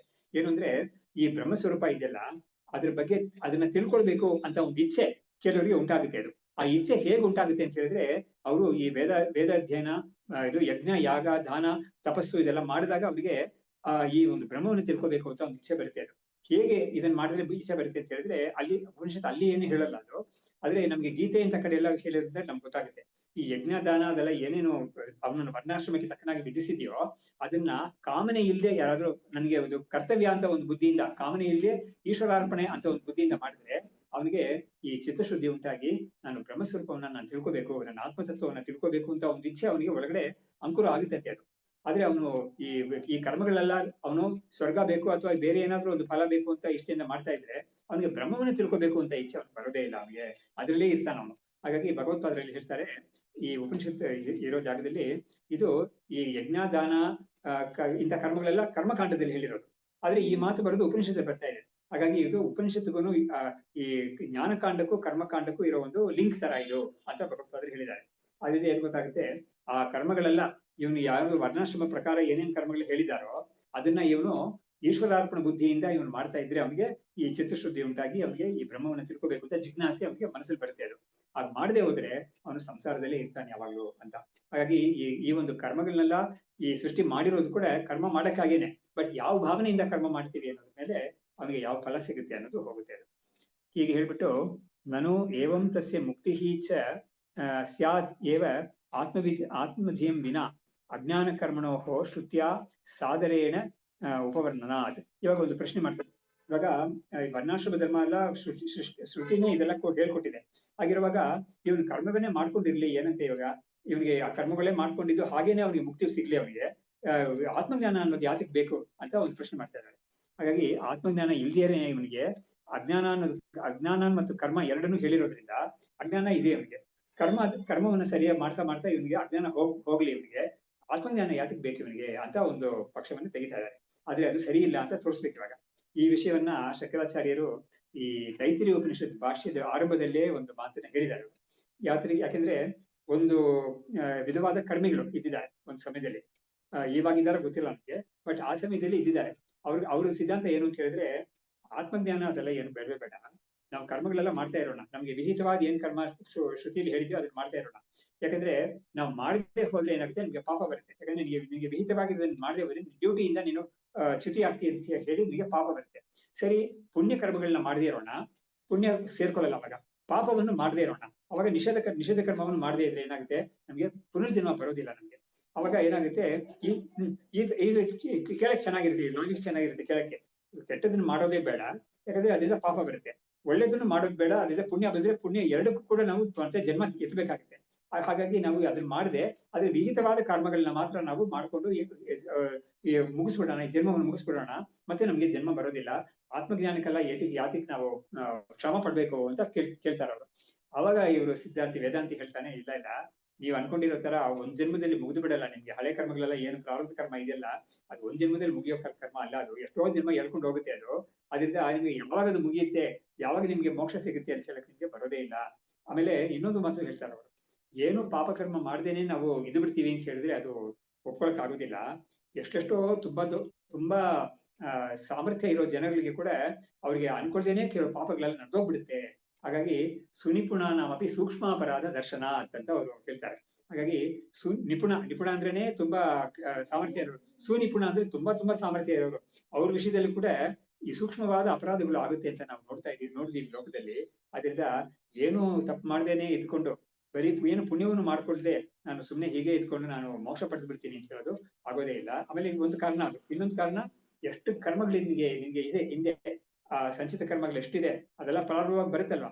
ಆ ಉಪನಿಷತ್ ಏನ್ ಮಾಡುತ್ತೆ, ಆತ್ಮಜ್ಞಾನ ಪಡ್ಕೊಂಡ್ರೆ ಸಂಚಿತ ಕರ್ಮ ಎಲ್ಲವೂ ನಿಂತೋಗ್ಬಿಡುತ್ತೆ. ಅಂದ್ರೆ ಅದಕ್ಕೆ ಭಸ್ಮಸಾತ್ ಅಂತ ಹೇಳ್ತಾರೆ. ಭಸ್ಮ ಅಂದ್ರೆ ಇದು ನಿಜವಾಗ್ಲೂ ಅದು ಬೂದಿ ಆಗೋದು ಅಂತದ್ದಲ್ಲ, ಅದು ಅದಕ್ಕೆ ವೀರ್ಯ ಹೊಟ್ಟೋಗುತ್ತೆ. ಅದಕ್ಕೆ ಮತ್ತೆ ಜನ್ಮ ಕೊಡೋ ವೀರ್ಯ ಅದಕ್ಕೆ ಹೊಟ್ಟೋಗುತ್ತೆ ಯಾವಾಗ ಆತ್ಮಜ್ಞಾನ ಬಂದ್ರೆ. ಆದ್ರೆ ಆತ್ಮಜ್ಞಾನವೇ ಬೇಡ ಅಂತ ಹೇಳ್ತಾ ಇದೀಯ ನೀನು. ಈ ಕರ್ಮಗಳೆಲ್ಲ ಯಾವಾಗ ಮುಗಿಯುತ್ತೆ, ಯಾವ ಕಾಲಕ್ಕೆ ಮುಗಿಯುತ್ತೆ? ಅದು ಎಷ್ಟೋ ಜನ್ಮಗಳು ಕೊಟ್ಟು ಮುಗಿಬೇಕದು. ಎಷ್ಟು ಜನ್ಮ ಅಂತ ನೀನ್ ಕಾಯ್ತಾ ಇರ್ತೀಯಾ? ಅಷ್ಟು ಜನ್ಮಕ್ಕೂ ಕೂಡ ಒಂದು ಜನ್ಮ ಅಂದ್ರೆ ಎಷ್ಟು ಕಷ್ಟ ಅನ್ನೋದನ್ನ ನಾವು ಯೋಚನೆ ಮಾಡಿದ್ರೆ ಗೊತ್ತಾಗುತ್ತೆ. ಅದು ಕೂಡ ಶಾಸ್ತ್ರ ಹೇಳ್ಕೊಡ್ತಾ ಇದೆ ನಮ್ಗೆ. ತಾಯಿ ಗರ್ಭದಲ್ಲಿ ಇರ್ಬೇಕಾಗುತ್ತೆ, ಅಲ್ಲೇ ಎಷ್ಟೋ ಕಷ್ಟ. ಮನೆಯಿಂದ ಆಚೆ ಬಂದ್ಬಿಟ್ಟು ಆ ಶಿಶುವಾಗಿರೋ ಸಮಯದಲ್ಲಿ ಎಷ್ಟೋ ಕಷ್ಟಗಳಿರುತ್ತೆ ಅದರಲ್ಲಿ. ಯಾಕಂದ್ರೆ ಫುಲ್ ಡಿಪೆಂಡೆನ್ಸಿ. ನಮ್ಮ ಭಗವತ್ಪಾದರು ಒಂದು ಇದರಲ್ಲಿ ಬರೀತಾರೆ, ಇಲ್ಲ ಮಾತೃಪಂಚಕಲ್ಲ, ಶಿವಾಪರಾಧ ಕ್ಷಮಾಪಣ ಸ್ತೋತ್ರಂ ಅಂತ ಒಂದಿದೆ, ಅದರಲ್ಲಿ ತುಂಬಾ ಬರುತ್ತೆ. ಆಮೇಲೆ ಸರ್ವ ವೇದಾಂತ ಸಿದ್ಧಾಂತ ಇದು ಸಾರ ಸಂಗ್ರಹ ಅಂತ ಅದ್ರಲ್ಲೂ ಬರುತ್ತೆ ಅಂತದೆಲ್ಲ. ಒಂದು ಕಡೆ ಹೇಗ್ ಬರುತ್ತೆ ಅಂತ ಹೇಳಿದ್ರೆ, ಆ ಮಗು ಆದ್ರೆ ಅದಕ್ಕಿನ್ನ ಈ ಕಡೆ ಆ ಕಡೆ ತಿರ್ಗಕ್ ಕೂಡ ಇದಕ್ಕೆ ಸಾಮರ್ಥ್ಯ ಇಲ್ಲ ಅದಕ್ಕಿನ್ನ. ಅದು ಹಾಕಿದ ರೀತಿಯಲ್ಲೇನೆ ಅದು ಹೀಗೆ ಬಿದ್ದಿರ್ಬೇಕಾಗುತ್ತೆ ಅದು. ಆಮೇಲೆ ಅದ್ರ ಮಲ ಅದ್ರ ಮೂತ್ರದಲ್ಲಿ ಕೂಡ ಬಿದ್ದಿರ್ಬೇಕಾಗುತ್ತೆ. ಅದು ಯಾರು ಬಂದು ಕ್ಲೀನ್ ಮಾಡದೆ ಹೋದ್ರೆ ತಾಯಿ ಬಂದು ಕ್ಲೀನ್ ಮಾಡಕ್ಕೆ ಸ್ವಲ್ಪ ತಡ ಆದ್ರೆ ಅದ್ರ ಮೇಲೆ ಬಿದ್ದಿರ್ಬೇಕಾಗುತ್ತೆ ಅದು. ಸೊ ಇಂಥದ್ದೆಲ್ಲ ಹೇಳಿ ತುಂಬಾ ಅದರ ದುಃಖವನ್ನು ತೋರಿಸ್ತಾರೆ. ಸರಿ, ಅದಾದ್ಮೇಲೆ ಸ್ವಲ್ಪ ದೊಡ್ಡವನಾಗಿ ಆ ಮಗು ಸ್ವಲ್ಪ ದೊಡ್ಡದಾಗುತ್ತೆ ಅಂತ ಹೇಳಿದ್ರೆ ಅದು ಸುಮ್ಮನೆ ಇರುತ್ತೆ, ಅದು ಬೇಕಾದಷ್ಟು ಏನೇನೋ ತೀಟೆ ಮಾಡುತ್ತೆ. ಅವಾಗ ಹೇಳ್ತೀನಿ ದೊಡ್ಡವರು ಅದ್ರ ಹೊಡಿಯೋದು, ಬೈಯೋದು, ಇದೆಲ್ಲ ಮಾಡೋದು ಇರುತ್ತೆ, ಶಿಕ್ಷೆ ಕೊಡೋದು ಎಲ್ಲ ಇರುತ್ತೆ. ಅದು ಇಂಥದೆಲ್ಲ ದಾಟ್ಕೊಂಡ್ ಬಂದು ಅದು ಸರಿ ಮಧ್ಯ ವಯಸ್ಸಿಗೆ ಬಂದ್ರೆ ಅವಾಗ್ಲೂ ಎಷ್ಟೋ ಕಷ್ಟಗಳಿದೆ. ಆಮೇಲೆ ಇನ್ನೂ ಸ್ವಲ್ಪ ದೊಡ್ಡವನಾದ್ರೆ ಅವ್ನಿಗೆ ಚೆನ್ನಾಗಿ ಅವನು ಲೈಫ್ ಚೆನ್ನಾಗಿ ಸೆಟ್ಲ್ ಆಗಿಲ್ಲ ಅವನಿಗೆ ಅಂತ ಹೇಳ್ಬಿಟ್ಟು ಅವಾಗ್ಲೂ ತೊಂದರೆಗಳಾಗುತ್ತೆ. ಅದು ಈ ತರ ಅವನು ಹುಟ್ಟಿದಿಂದ ಕೊನೆ ತನಕ ಅವನಿಗೆ ಚಿಂತೆ ಅನ್ನೋದು ಅವನಿಗೆ ಮುಗಿಯೋದೇ ಇಲ್ಲ ಅವನ ವಿಷಯಕ್ಕೆ. ಹಾಗಾಗಿ ಅವ್ನ್ ದೊಡ್ಡವನಾದ್ಮೇಲೆ ಅವನ ಬಗ್ಗೆ ತಂದೆ ತಾಯಿಗಳಿಗೆ ಬೇರೆ ಚಿಂತೆ ಇರುತ್ತೆ. ಅವನಿಗೆ ಮಗು ಆಗ್ತಾ ಇಲ್ಲ, ಅವನಿಗೆ ಸರಿಯಾಗಿ ಒಂದು ಕೆಲಸ ಸಿಗ್ತಾ ಇಲ್ಲ ಅವನಿಗೆ ಅಂತ, ಮದುವೆ ಆಗ್ತಾ ಇಲ್ಲ ಅಂತ ಒಂದು ಚಿಂತೆ ಇರುತ್ತೆ. ಅದೆಲ್ಲ ಆದ್ರೆ ಅವನಿಗೆ ಇದು ಇಂಥ ಮಗು ಆಗ್ಲಿಲ್ವ ಅಂತ ಚಿಂತೆ. ಸರಿ, ಅಕಸ್ಮಾತ್ ಮಗುವಾಗಿ ಅದಕ್ಕೆ ಏನಾದ್ರು ಮಾತು ಬರ್ಲಿಲ್ಲ ಅಥವಾ ಏನಾದ್ರು ಕಷ್ಟ ಇದ್ರೆ ಅದ್ರ ಮೇಲೆ ಚಿಂತೆ ಅವ್ರಿಗೆ. ಅದರಿಂದ ಅವ್ರಿಗೆ ಚಿಂತೆ ಅನ್ನೋದು ಬಿಟ್ಟಿದ್ದೇ ಇಲ್ಲ ಅವ್ರಿಗೆ ಅಂತ ಕಿರಾತಕತಃ.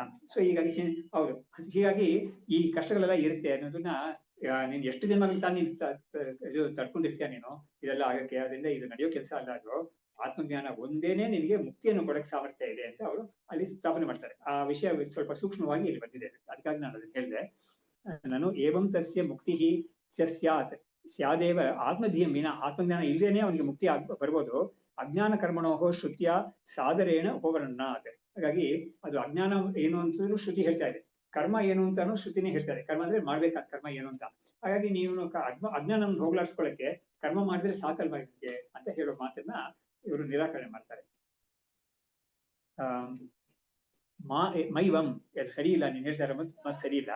ಆತ್ಮ ಕಿಂ ಅಜ್ಞಾತೋ ಮುಕ್ತಿದಃ ಕರ್ಮವ ಮಹತ್ ಆಮ್ನಾಯ ಕೃಷಿವತ್ ನಾಯಂ ಅಜ್ಞಾತಾತ್ಮ ಫಲಪ್ರದಃ. ಅಂದ್ರೆ ಏನಾಯ್ತು ಅಂದ್ರೆ ಆತ್ಮ ಅನ್ನೋದನ್ನ ತಿಳ್ಕೊಳ್ಳದೆ ಮುಕ್ತಿ ಅನ್ನೋದು ಖಂಡಿತ ಸಾಧ್ಯವೇ ಇಲ್ಲ ಅಂತ ಹೇಳ್ಬಿಟ್ಟು ಅದಕ್ಕೆ ಉದಾಹರಣೆ ಏನ್ ಕೊಡ್ತಾ ಇದೆ ಅಂತ ಹೇಳಿದ್ರೆ, ಕರ್ಮ ಅನ್ನೋದು ಕೂಡ ಕರ್ಮ ಹೇಗ್ ಮಾಡ್ಬೇಕು ಅಂತ ತಿಳಿದ ಮಾತ್ರಕ್ಕೆ ಕರ್ಮ ಫಲವನ್ನು ಕೊಡೋದಿಲ್ಲ. ಅದನ್ನ ಇಂಪ್ಲಿಮೆಂಟ್ ಮಾಡ್ಬೇಕು. ಯಾಗ ಹೇಗ್ ಮಾಡ್ಬೇಕು ಅಂತ ತಿಳ್ಕೊಂಡು ಫಸ್ಟ್ ಆ ಯಾಗವನ್ನು ಮಾಡ್ಬೇಕು. ಇವನು ಮಾಡಿದ್ರೇನೆ ಇವನಿಗೆ ಅದ್ರ ಫಲ ಸಿಗೋದು. ಅದೇ ತರ ಕೃಷಿ ಕೂಡ ಅಷ್ಟೇನೆ. ಇವನು ಅಗ್ರಿಕಲ್ಚರ್ ಕಾಲೇಜ್ಗೆ ಹೋಗ್ಬಿಟ್ಟು ಕೃಷಿ ಎಲ್ಲ ಹೇಗ್ ಮಾಡೋದು ಅಂತ ತುಂಬಾ ಚೆನ್ನಾಗಿ ಇವನ್ನೆಲ್ಲ ತಿಳ್ಕೊಂಡ್ ಬಂದಿದ್ದಾನೆ. ಅದರಿಂದ ಇವನಿಗೆ ಕೃಷಿ ಮಾಡಿದ ಫಲ ಸಿಗೋದಿಲ್ಲ ಅವನಿಗೆ, ಅಲ್ವಾ? ಹಾಗಾಗಿ ಇವನ್ ಕೃಷಿ ಭೂಮಿಲಿ ಇಳಿದು ಇವನು ಕೃಷಿ ಮಾಡ್ಬೇಕು, ಅಥವಾ ಆಳುಗಳು ಮಾಡಿಸ್ಬೇಕು. ಅದನ್ನ ಮಾಡಿಸಿದ್ರೆ ಇವನು ಆ ನಾಲೆಜ್ ಎಲ್ಲ ಇವನು ಅದ್ರಲ್ಲಿ ಇಂಪ್ಲಿಮೆಂಟ್ ಮಾಡಿ, ಆ ಸ್ಕಿಲ್ಸ್ ಎಲ್ಲ ಇದ್ರಲ್ಲಿ ಇಂಪ್ಲಿಮೆಂಟ್ ಮಾಡಿ ಮಾಡಿಸಿದ್ರೆ ಅವನಿಗೆ ಕೃಷಿಯಲ್ಲಿ ಫಲ ಸಿಗುತ್ತೆ. ಬರೀ ಅದನ್ನ ತಿಳ್ಕೊಂಡು ಮಾತ್ರಕ್ಕೆ ಅವನಿಗೆ ಕೃಷಿ ಫಲ ಸಿಗುದಿಲ್ಲ. ಬೇಕಾದ್ರೆ ಏನ್ ಸಿಗ್ಬೋದು ಅಂತ ಹೇಳಿದ್ರೆ, ಅವನು ಒಂದು ಕಾಲೇಜಲ್ಲಿ ಲೆಕ್ಚರರ್ ಆಗಿ ಹೋಗ್ಬೋದು, ಅಗ್ರಿಕಲ್ಚರ್ ಡಿಪಾರ್ಟ್ಮೆಂಟ್ ಎಲ್ಲ ಬೇರೆ ಯಾವ್ದೋ ಒಂದು ಕಾಲೇಜಲ್ಲಿ ಇವನು ಲೆಕ್ಚರರ್ ಆಗಿ ಹೋಗ್ಬೋದೇ ಹೊರತು ಇವನಿಗೆ ಕೃಷಿ ಮಾಡಿದ ಫಲ ಇವನಿಗೆ ಬರೋದಿಲ್ಲ, ಆ ಕೃಷಿ ಜ್ಞಾನ ಇದ್ಕೊಂಡು ಮಾತ್ರದಲ್ಲಿ. ಅದೇ ತರ ಇಲ್ಲೂ ಕೂಡ ಆತ್ಮ ಅನ್ನೋದನ್ನ ತಿಳಿದ್ರೇನೆ ಮುಕ್ತಿ ಅನ್ನೋದು ಸಿಗುತ್ತೆ ಹೊರತು ಆತ್ಮವನ್ನು ತಿಳ್ಕೊಳ್ಳದೆ ನಾವು ಮುಕ್ತಿಯನ್ನು ಇದು ಅಪೇಕ್ಷೆ ಮಾಡೋದು ಸರಿ ಇಲ್ಲ ಅನ್ನೋದನ್ನ ಇವರು ಈ ದೃಷ್ಟಾಂತ ತೋರಿಸಿ ಹೇಳ್ತಾರೆ. ಅವರೇ ಅದನ್ನ ದೃಷ್ಟಾಂತವನ್ನ ಇವರೇ ವಿವರಿಸ್ತಾರೆ. ಅನದೀತೆ ಯಥಾ ವೇದ ನ ಅರ್ಥಜ್ಞಾನೇನ ಪಾಲಯೇತ್ ಅಕೃತಾ ವಾ ಕೃಷಿ ಪಾತಿ ನ ಅಕರ್ತಾರಂ ಫಲಾರ್ಥಿನಂ ಅಂತ. ಅಂದ್ರೆ ವೇದವನ್ನು ಇವನು ಅಧ್ಯಯನ ಮಾಡದೇನೆ ಆ ವೇದದ ಒಂದು ವಿಷಯವೆಲ್ಲ ತಿಳ್ಕೊಂಡ್ಬಿಡ್ತೀನಿ, ಅದ್ರ ಒಂದು ಫಲ ನನಗೆ ಸಿಗುತ್ತೆ ಅನ್ನೋದು ಖಂಡಿತ ಆಗೋದೇ ಇಲ್ಲ. ಅಧ್ಯಯನ ಮಾಡ್ಬೇಕು, ಮಾಡಿದ್ಮೇಲೆ ನಿನ್ನ ಅದ್ರ ಅರ್ಥವೆಲ್ಲ ತಿಳ್ಕೋಬೇಕು. ತಿಳಿದಾಗ ನಿನಗೆ ಅದ್ರ ಸ್ವರೂಪ ಏನು ಅಂತ ಗೊತ್ತಾಗುತ್ತೆ. ಹಾಗಾಗಿ ಆ ಅಧ್ಯಯನ ಮಾಡದೇನೆ ನಿನಗೆ ಅದ್ರ ಸ್ವರೂಪ ಗೊತ್ತಾಗಲ್ಲ. ಅದೇ ತರ ಕೃಷಿಯನ್ನು ಕೂಡ ನೀನು ಕೃಷಿಯನ್ನು ನೀನು ಮಾಡಿದ್ರೇನೆ ಕೃಷಿಯ ಫಲ ನಿನ್ಗೆ ಸಿಗುತ್ತೆ, ಇಲ್ಲಿವರೆ ಸಿಗೋದಿಲ್ಲ ಅಂತ. ಅದೇ ತರ ಆತ್ಮಜ್ಞಾನವನ್ನು ತಿಳ್ಕೊಂಡ್ರೇನೆ ಆ ತಿಳಿದಿದ್ದ ಮುಕ್ತಿ ಫಲ ಅನ್ನೋದು ಸಿಗುತ್ತೆ, ಇಲ್ಲಿವರೆ ಸಿಗೋದಿಲ್ಲ ಅಂತ. ತಥಾ ಸ್ವಾತ್ಮಾಪಿ ಅವಿಜ್ಞಾತಃ ಮುಮುಕ್ಷುಂ ಮೋಕ್ಷದಾನತಃ ನ ಪಾಲಯತಿ ಅಥವಾ ಮುಕ್ತಿ ಅಜ್ಞಸ್ಯ ನಹಿ ಕಸ್ಯಚಿತ್.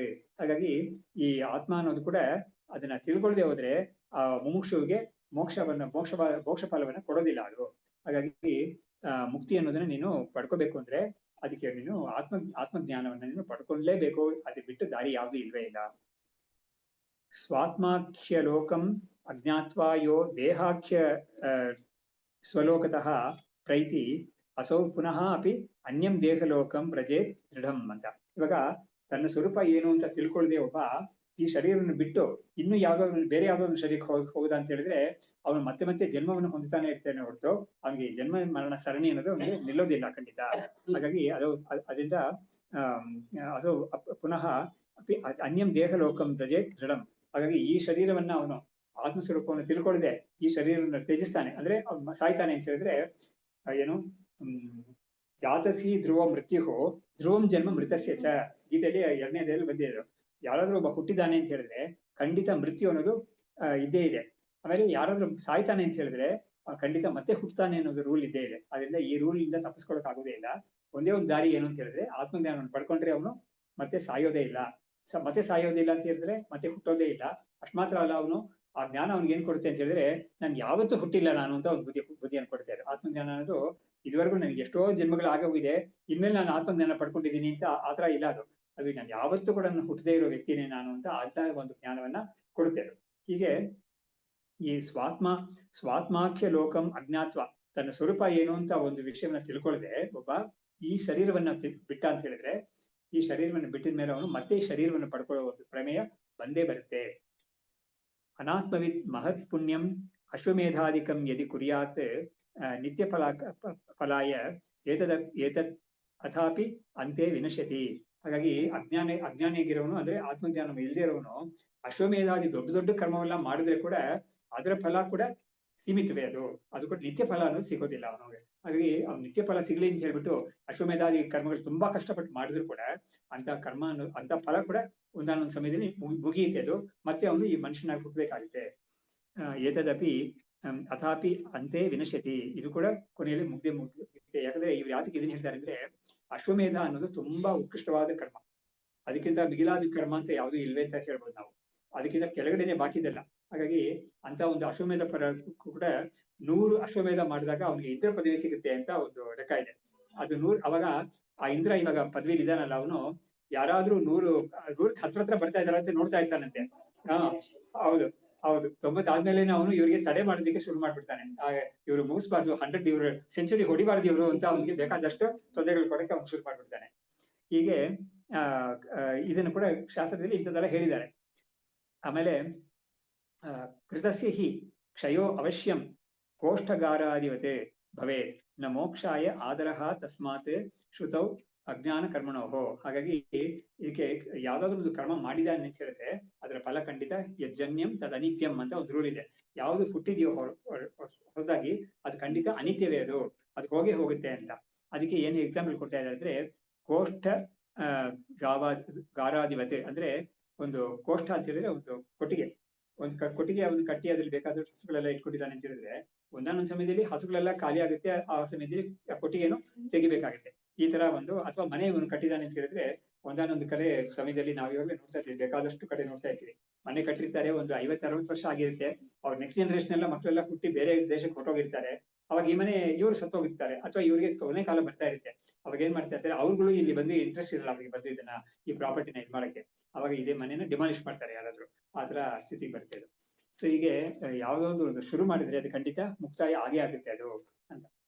ಕಿಂತು ಜೀವನ್ಮುಕ್ತಿ ಕಾಲೇ ಬೋಧಹೇಯಂ ವಿವೇಚಿತಂ ಮುಕ್ತಿಸ್ತು ವಿದ್ಯಾಸೂತ್ರೇಣ ಸೂಚಿತ ಸ್ಯಾತ್ ವಿಚಾರತಃ. ಅದರಿಂದ ಈ ಉಪನಿಷತ್ತುಗಳು ಕರ್ಮ ಮತ್ತು ಅಜ್ಞಾನವನ್ನ ನೀನು ಅದು ಸ್ತುತಿ ಮಾಡುತ್ತೆ ಅಂತ ನೀನು ಅನ್ಕೋಬೇಡ. ಯಾಕಂದ್ರೆ ಪ್ರಶ್ನೆ ಅಂತಾನೆ ಬಂತು, ಕರ್ಮವನ್ನು ಹೇಳಿದೆ, ಮುಕ್ತಿಯನ್ನು ಇದು ಅಜ್ಞಾನವನ್ನು ಹೇಳಿದೆ. ಅವಾಗ ಕರ್ಮವನ್ನ ನಾವು ಅಜ್ಞಾನವನ್ನ ಕರ್ಮ ಮಾಡಿ ನಾವು ಇದು ದಾಟ್ಬಿಡೋಣ ಅಂತ ಹೇಳಿದ್ದು ಸರಿ ಇಲ್ಲ ಅದು. ಯಾಕಂದ್ರೆ ಶ್ರುತಿ ಖಂಡಿತ ಎರಡನ್ನು ಹೊಗಳಿ ಹೇಳಿಲ್ಲ, ಖಂಡಿತ ಆತ್ಮಜ್ಞಾನವನ್ನೇ ಹೊಗಳಿ ಹೇಳಿರೋದು. ಯಾಕಂದ್ರೆ ಇದನ್ನ ಅವಿದ್ಯಾಸೂತ್ರ ಅಂತ ಕರೆದಿದೆ, ಅದನ್ನ ವಿದ್ಯಾಸೂತ್ರ ಅಂತ ಕರೆದಿದೆ. ಹಾಗಾಗಿ ಅದು ಪಡ್ಕೋಬೇಕಾದ್ದು ವಿದ್ಯೆ, ಇದು ಬಿಡಬೇಕಾದ್ದು ಅವಿದ್ಯೆ ಅಂತ ಹೇಳ್ಬಿಟ್ಟು ಅದನ್ನ ನಾವು ನಿರ್ಧಾರ ಮಾಡ್ಕೋಬೇಕು. ಕಿಂತು ಜೀವನ್ಮುಕ್ತಿ ಕಾಲೇ ಬೋಧಹೇಯಂ ವಿವೇಚಿತಂ ಮುಕ್ತಿಸ್ತು ವಿದ್ಯಾಸೂತ್ರೇಣ ಸೂಚಿತ ಸ್ಯಾತ್ ವಿಚಾರತಃ. ಹಾಗಾಗಿ ಜ್ಞಾನದಿಂದ ಬಿಡಬೇಕಾದ ಯಾವುದು ಅಂತ ವಿಷಯವನ್ನ ಉಪನಿಷತ್ತೆಲ್ಲ ಚೆನ್ನಾಗಿ ಹೇಳ್ಕೊಟ್ಟಿದೆ. ಆದ್ರೆ ಈ ಅಜ್ಞಾನವನ್ನ ಕೂಡ ಹೇಗೆ ನಾವು ಬಿಡಬೇಕು ಅನ್ನೋದನ್ನ ಹೇಳ್ತಾ ಇದೆ. ಅದರಿಂದ ಅಜ್ಞಾನವನ್ನ ನೀನು ಸಂರಕ್ಷಣೆ ಮಾಡಿ ಇಟ್ಕೋಬೇಕು ಅಂತ ಉಪನಿಷತ್ತಲ್ಲೂ ಹೇಳೇ ಇಲ್ಲ. ಆತ್ಮಾನಮೇವ ನಿರ್ದ್ವೈತಂ ಸ್ವಪ್ರಭಂ ವಿಚಾರಯೇತಿ ಯಹ ತಸ್ಯ ಫಲಂ ನ ಕ್ಷೀಯತೆ ಕುಜಿತೆ. ಹಾಗಾಗಿ ಯಾರೊಬ್ಬ ತನ್ನ ಸ್ವರೂಪ ಆತ್ಮಸ್ವರೂಪ ಅದೆಂಥದ್ದು ನಿರ್ದ್ವೈತ ದ್ವೈತ ವರ್ಜಿತ ಅಂತೆಲ್ಲ ಬರ್ತಲ್ಲ ಇದರಲ್ಲಿ ಲಲಿತಾ ಸಹಸ್ರನಾಮದಲ್ಲಿ. ಸೊ ನಿರ್ದ್ವೈತಂ ಅಂದ್ರೆ ಇದನ್ನ ಬಿಟ್ಟು ಬೇರೆ ಯಾವ್ದು ಇಲ್ವೇ ಇಲ್ಲ ಅಂತ ಆತ್ಮವನ್ನು ಯಾರು ತಿಳ್ಕೊಳ್ತಾನೋ ಅವನಿಗೆ ಆ ವಿಚಾರ ಮಾಡಿ ತಿಳ್ಕೊಳ್ತಾನೋ ಅವನಿಗೆ ಅದರ ಫಲವಾದ ಒಂದು ಮೋಕ್ಷ ಸಿಗುತ್ತೆ. ಅದು ಆ ಮೋಕ್ಷ ಯಾವತ್ತೂ ಕೂಡ ಕ್ಷಯ ಆಗೋದೇ ಇಲ್ಲ ಅದು. ಯಾಕಂದ್ರೆ ಮೋಕ್ಷ ಅನ್ನೋದು ಕೂಡ ನಮ್ಮ ಶಾಸ್ತ್ರದಲ್ಲಿ ಏನ್ ಮಾಡಿದ್ದಾರೆ ಅಂದ್ರೆ, ಇದುವರೆಗೂ ಅಜ್ಞಾನಿಯಾಗಿದ್ದ ಅವನು ಇನ್ಮೇಲೆ ಮೋಕ್ಷ ಸಿಗುತ್ತೆ ಅವನಿಗೆ ಅಂತ ಹೇಳಿದ್ರೆ ಏನಾಯ್ತು, ಮೋಕ್ಷಕ್ಕೂ ಒಂದು ಡೇಟ್ ಆಫ್ ಸ್ಟಾರ್ಟಿಂಗ್ ಅಥವಾ ಡೇಟ್ ಆಫ್ ಬರ್ತ್ ಅಂತ ಬರುತ್ತೆ. ಅದು ಯಾವ್ದಕ್ಕೆ ಡೇಟ್ ಆಫ್ ಸ್ಟಾರ್ಟಿಂಗ್ ಇದೆಯೋ ಅದಕ್ಕೆ ಡೇಟ್ ಆಫ್ ಎಕ್ಸ್ಪೈರಿ ಅನ್ನೋದು ಒಂದು ಇದ್ದೇ ಇರುತ್ತೆ ಅದು. ಹಾಗಾಗಿ ಮೋಕ್ಷ ಅನ್ನೋದನ್ನು ಕೂಡ ನಾವ್ ಏನ್ ಹೇಳ್ತೀವಿ ಅಂದ್ರೆ, ಅದು ಇಂಥ ಒಂದು ಸಮಯದಲ್ಲಿ ಶುರು ಆಯ್ತು ಅಂತ ಹೇಳೋದಿಲ್ಲ, ಇವನು ನಿತ್ಯ ಮುಕ್ತನಾಗೇ ಇದ್ದಾನೆ. ಇವನ ಸ್ವರೂಪವೇ ಇವನು ವಾಸ್ತವವಾಗಿ ಯಾವಾಗ್ಲೂ ಕೂಡ ಮುಕ್ತ. ಯಾವಾಗ್ಲೂ ಕೂಡ ಇವನಿಗೆ ಬಂಧ ಇಲ್ವೇ ಇಲ್ಲ. ಬಂಧ ಇದ್ದಿದ್ ತರ ಅನ್ಕೊಂಡಿದ್ದ. ಅದನ್ನ ಇವನು ಇವಾಗ ವಿದ್ಯೆಯಿಂದ ಹೋಗ್ಲಾಡ್ಸ್ಕೊಳ್ತಾನೆ. ನಾನು ಯಾವತ್ತೂ ಮುಕ್ತನಾಗಿ ಇದ್ದಿದ್ದೀನಿ ಅಂತ ಬುದ್ಧಿ ಅವನಿಗೆ ಈ ಒಂದು ಮುಕ್ತಿ ಆತ್ಮಜ್ಞಾನ ಕೊಡುತ್ತೆ ಅವನಿಗೆ. ಈ ಒಂದು ರೀತಿಯಲ್ಲಿ ನಮಗೆ ಮುಕ್ತಿ ಅನ್ನೋದು ಶುರು ಆಯ್ತು ಯಾವುದೋ ಒಂದು ಸಮಯದಲ್ಲಿ, ಅದು ಯಾವಾಗಲೂ ಮುಕ್ತಾಯ ಆಗುತ್ತು ಅಂತ ಹೇಳಕ್ ಬರೋದೇ ಇಲ್ಲ. ಯಾವತ್ತು ಮುಕ್ತಿ ಅನ್ನೋದು ಇವನ ಸ್ವರೂಪವೇ ಆಗಿರೋದು ಅಂತ ನಾವು ಅದನ್ನು ತಿಳ್ಕೊಬೇಕು. ಅದನ್ನು ಉಪನಿಷತ್ತೆ ನಮಗೆ ತೋರಿಸ್ಕೊಡುತ್ತೆ. ಕಾಮಿ ಕಾಮಯತೆ ಯತ್ಯತೆ ಸುಖಂ ಸ್ವರ್ಗಾದಿಜಂ ಪುಮಾನ್ ಅಸ್ಮಾದೇವ ಆತ್ಮನಃ ತತ್ತತ್ ಸೃಜತೆ ಕರ್ಮ ಪೂಜಿತಾತ್. ಹಾಗಾಗಿ ಒಬ್ಬ ಕಾಮಿ ಅಂತ ಹೇಳಿದ್ರೆ ಒಬ್ಬ ಬಯಕೆ ಉಳ್ಳವನು. ಅವನು ಯಾವ್ಯಾವ ಸುಖವನ್ನು ಬಯಸ್ತಾನೋ, ಸ್ವರ್ಗಾದಿ ಸುಖಗಳನ್ನ ಯಾವ್ಯಾವ್ದು ಬಯಸ್ತಾನೋ ಅದನ್ನ ಅಸ್ಮಾದೇವ ಆತ್ಮನಃ ತತ್ತತ್ ಸೃಜತೆ ಕರ್ಮ ಪೂಜಿತಾತ್. ಹಾಗಾಗಿ ಅದರಿಂದಲೇ ಇವನ್ ಏನ್ ಮಾಡ್ತಾನೆ, ಇಂಥ ಒಂದು ವಿಷಯಗಳೆಲ್ಲ ಅವನು ಸೃಷ್ಟಿ ಮಾಡ್ಕೊಡ್ತಾನೆ. ಯಾವ್ದ್ರ ಬಗ್ಗೆ ಅವನಿಗೆ ಕಾಮನೆ ಇದ್ರೆ ಅದನ್ನ ಹೊಂದಬೇಕು ಅಂತ ಅವನೇನೇನೋ ಕೆಲಸಗಳೆಲ್ಲ ಮಾಡ್ತಾನೆ. ಆಮೇಲೆ ಅದ್ರ ಫಲವನ್ನು ಹೊಂದ್ತಾನೆ.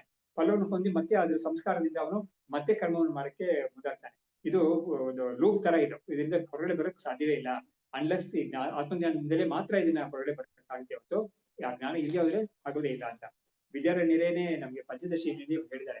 ಪೂರ್ವತೆ ಕರ್ಮ ಭೋಗಾಯ ಕರ್ಮ ಕರ್ತುಂಚ ಭುಂಜತೆ ಅಂತ. ಕರ್ಮವನ್ನು ಯಾತಕ್ ಮಾಡ್ತಾನೆ ಅಂತ ಹೇಳಿದ್ರೆ ಕರ್ಮ ಫಲ ಭೋಗ ಅಂತ ಇರ್ತಲ್ಲ, ಅದನ್ನ ಭೋಗ ಮಾಡಕ್ಕಾಗಿ ಮಾಡ್ತಾನೆ. ಸರಿ, ಭೋಗ ಯಾತಕ್ ಮಾಡ್ತಾನೆ ಅಂತ ಹೇಳಿದ್ರೆ ಮತ್ತೆ ಕರ್ಮ ಮಾಡಕ್ಕಾಗಿ ಅವ್ನಿಗೆ ಒಂದು ಮೋಟಿವೇಶನ್ ಸಿಗುತ್ತೆ. ಭೋಗ ಮಾಡಿದಾಗ ಒಂದು ರುಚಿಯಾಗಿ ಅನ್ನವನ್ನು ತಿಂತಾ ಇದ್ದಾಗ ಅವ್ನಿಗೆ ಅನ್ಸುತ್ತೆ, ಓಹೋ ಇಂಥ ಅನ್ನ ನಮ್ಗೆ ಇಂಥ ಒಂದು ತಿಂಡಿ ಇದೆಲ್ಲ ತುಂಬಾ ಚೆನ್ನಾಗಿದೆ, ನಮ್ಗೆ ಇದು ನನ್ಗೆ ಮತ್ತೆ ಬೇಕು ಅಂತ ಅನ್ಸುತ್ತೆ. ಮತ್ತೆ ಬೇಕು ಅಂತ ಅನ್ಸಿದ್ರೆ ಏನ್ ಮಾಡ್ಬೇಕು, ಮತ್ತೆ ಅಡ್ಗೆ ಮಾಡ್ಬೇಕು ಅನ್ನೋದನ್ನ. ಮತ್ತೆ ಅಡ್ಗೆ ಮಾಡಕ್ಕೆ ಇವನಿಗೆ ಮೋಟಿವೇಶನ್ ಯಾವ್ದು ಅಂತ ಹೇಳಿದ್ರೆ ಇವಾಗ ಮಾಡ್ತಾ ಇರೋ ಭೋಗ. ಹಾಗಾಗಿ ಕುರುವತೆ ಕರ್ಮ ಭೋಗಾಯ ಕರ್ಮ ಕರ್ತುಂಚ ಭುಂಜತೆ ಅಂತ ತುಂಬಾ ಒಂದು ಆಶ್ಚರ್ಯವಾಗಿದೆ. ಆ ಶ್ಲೋಕವನ್ನು ನೋಡಿದ್ರೆ ಆಶ್ಚರ್ಯವಾಗಿದೆ. ಈ ತರ ಕೂಡ ಇರುತ್ತಾ ಅಂತ. ಆದ್ರೆ ಲೋಕದಲ್ಲಿ ಆಗ್ತಾ ಇರುವುದೇನೆ ಅವರು ಎತ್ತಿ ತೋರಿಸಿದ್ದಾರೆ ಈಗ. ಆಮೇಲೆ ಇದಾದ್ಮೇಲೆ ಅವಿನಾಶೋ ಅಖಿಲಾನಂದ ಹೇತುತ್ವಂ ಚ ಇತಿ ಅದೋ ದ್ವಯಂ ನ ಕರ್ಮಣಾಂ ಫಲೇ ಯುಕ್ತಂ ವಿದ್ಯಾಫಲೇತು ತತ್. ಇವಾಗ ಏನಾಯ್ತು, ಕರ್ಮಫಲ ಅನ್ನೋದು ನಾಶವನ್ನು ಹೊಂದೋದು, ಆಮೇಲೆ ಮತ್ತೆ ಇವನಿಗೆ ಬಂಧವನ್ನೇ ಕೊಡ್ತಾ ಇರುತ್ತೆ. ಆದ್ರೆ ಈ ಆತ್ಮಜ್ಞಾನದ ಫಲ ಏನು ಅಂತ ಕೇಳಿದ್ರೆ ಅದು ಅವಿನಾಶ, ನಾಶ ಆಗೋದೇ ಇಲ್ಲ. ಮತ್ತು ಅಖಿಲಾನಂದವನ್ನು ಕೊಡುತ್ತೆ ಅವನಿಗೆ, ಪೂರ್ಣಾನಂದವನ್ನು ಇವನಿಗೆ ಕೊಡುತ್ತೆ.